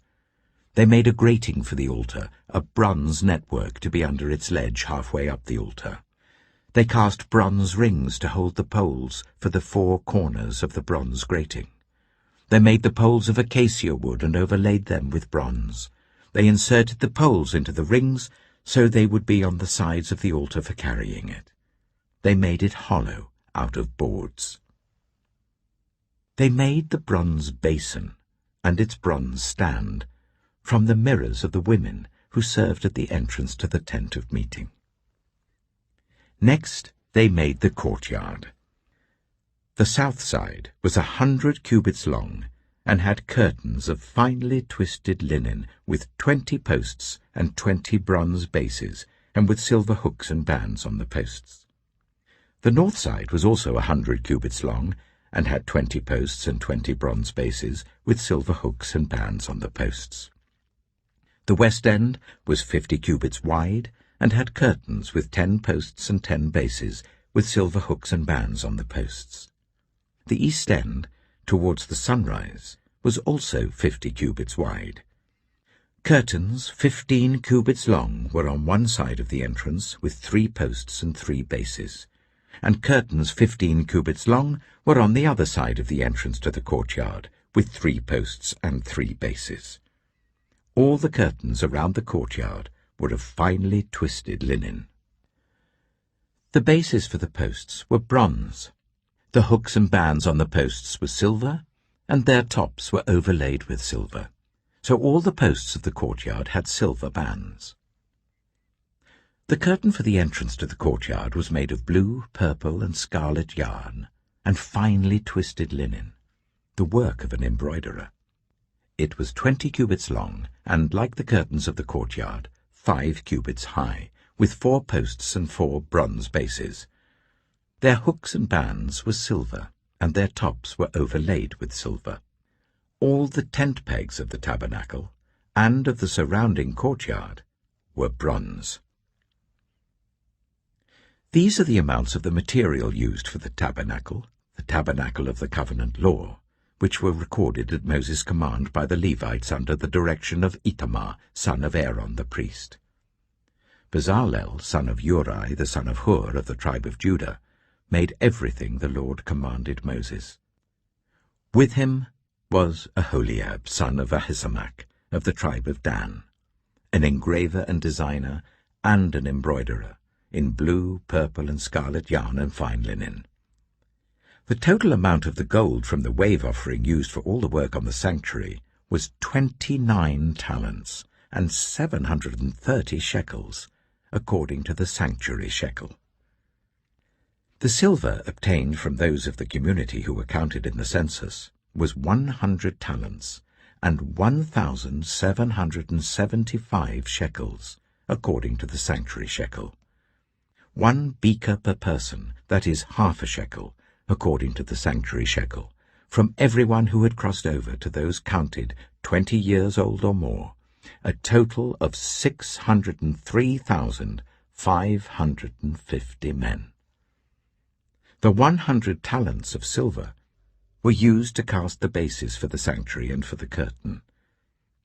100 bases from the 100 talents, 1 talent for each base. They used the 1,775 shekels to make the hooks for the posts, to overlay the tops of the posts, and to make their bands. The bronze from the wave offering was 70 talents and 2,400 shekels. They used it to make the bases for the entrance to the tent of meeting, the bronze altar with its bronze grating, and all its utensils, the bases for the surrounding courtyard, and those for its entrance, and all the tent pegs for the tabernacle, and those for the surrounding courtyard. Exodus chapter 39. From the blue, purple, and scarlet yarn, they made woven garments for ministering in the sanctuary. They also made sacred garments for Aaron, as the Lord commanded Moses. They made the ephod of gold and of blue, purple, and scarlet yarn, and of finely twisted linen. They hammered out thin sheets of gold, and cut strands to be worked into the blue, purple, and scarlet yarn and fine linen, the work of skilled hands. They made shoulder pieces for the ephod, which were attached to 2 of its corners, so that it could be fastened. Its skillfully woven waistband was like it, of 1 piece with the ephod, and made with gold, and with blue, purple, and scarlet yarn, and with finely twisted linen, as the Lord commanded Moses. They mounted the onyx stones in gold filigree settings, and engraved them like a seal with the names of the sons of Israel. Then they fastened them on the shoulder pieces of the ephod as memorial stones for the sons of Israel, as the Lord commanded Moses. They fashioned the breastpiece, the work of a skilled craftsman. They made it like the ephod, of gold, and of blue, purple, and scarlet yarn, and of finely twisted linen. It was square, a span long and a span wide, and folded double. Then they mounted 4 rows of precious stones on it. The first row was carnelian, chrysolite, and beryl. The second row was turquoise, lapis lazuli, and emerald. The third row was jacinth, agate, and amethyst. The fourth row was topaz, onyx, and jasper. They were mounted in gold filigree settings. There were 12 stones, 1 for each of the names of the sons of Israel, each engraved like a seal with the name of 1 of the 12 tribes. For the breastpiece, they made braided chains of pure gold, like a rope. They made 2 gold filigree settings and 2 gold rings, and fastened the rings to 2 of the corners of the breastpiece.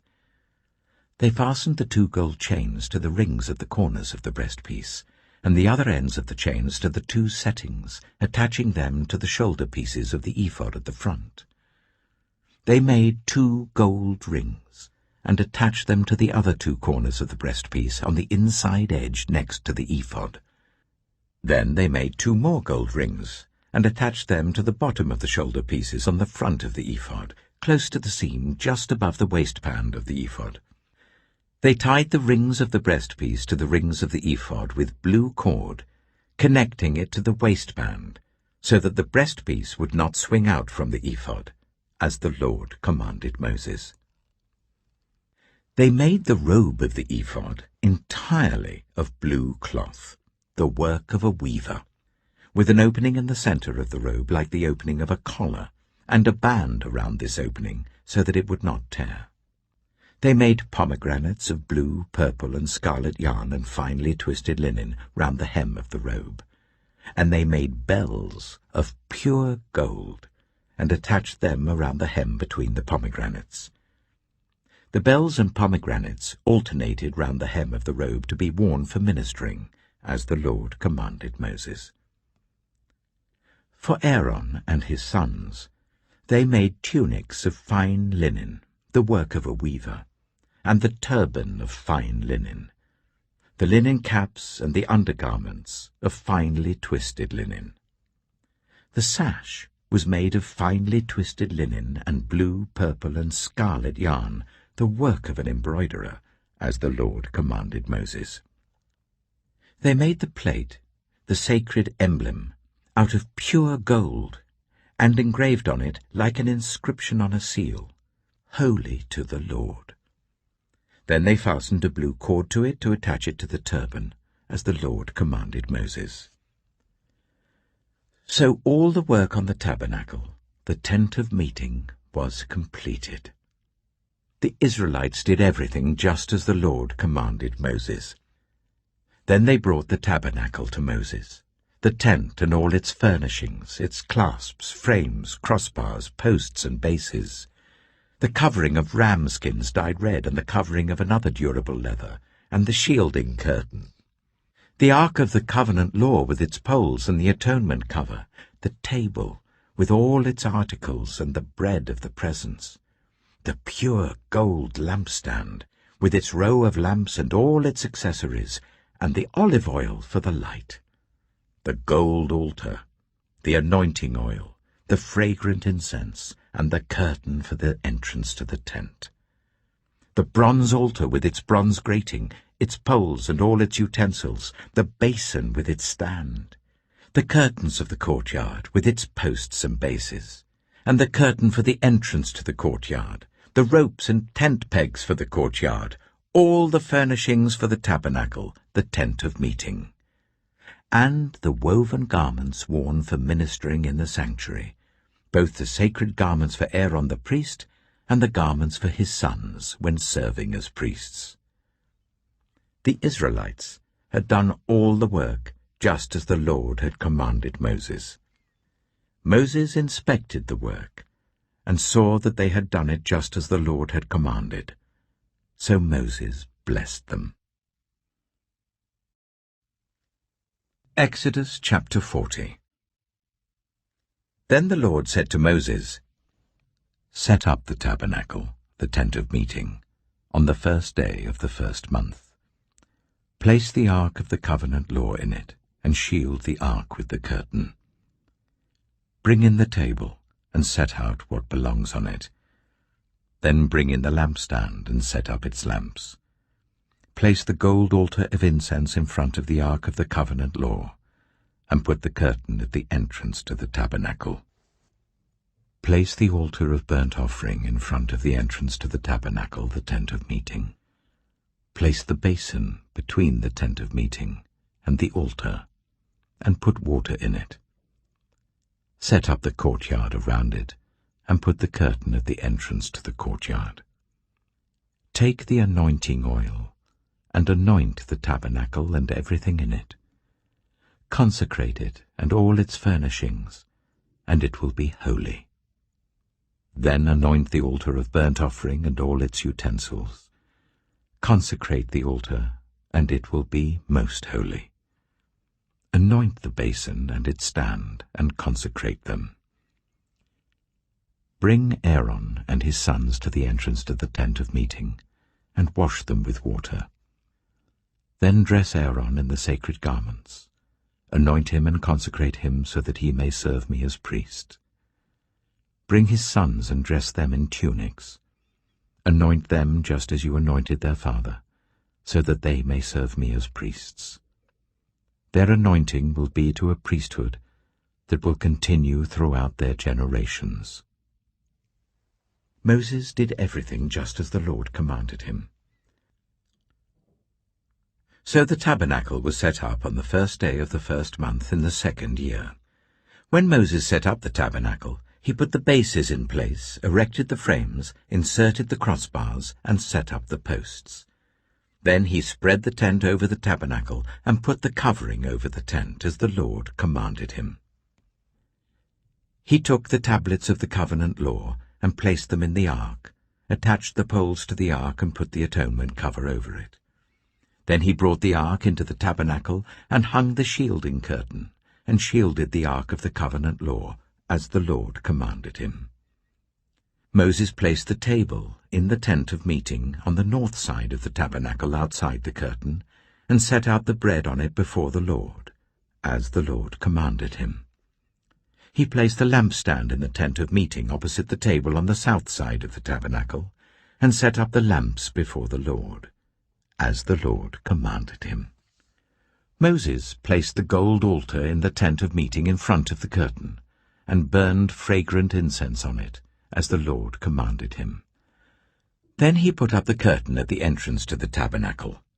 He set the altar of burnt offering near the entrance to the tabernacle, the tent of meeting, and offered on it burnt offerings and grain offerings, as the Lord commanded him. He placed the basin between the tent of meeting and the altar, and put water in it for washing, and Moses and Aaron and his sons used it to wash their hands and feet. They washed whenever they entered the tent of meeting or approached the altar, as the Lord commanded Moses. Then Moses set up the courtyard around the tabernacle and altar, and put the curtain at the entrance to the courtyard. And so Moses finished the work. Then the cloud covered the tent of meeting, and the glory of the Lord filled the tabernacle. Moses could not enter the tent of meeting because the cloud had settled on it, and the glory of the Lord filled the tabernacle. In all the travels of the Israelites, whenever the cloud lifted from above the tabernacle, they would set out. But if the cloud did not lift, they did not set out, until the day it lifted. So the cloud of the Lord was over the tabernacle by day, and fire was in the cloud by night, in the sight of all Israelites during their travels.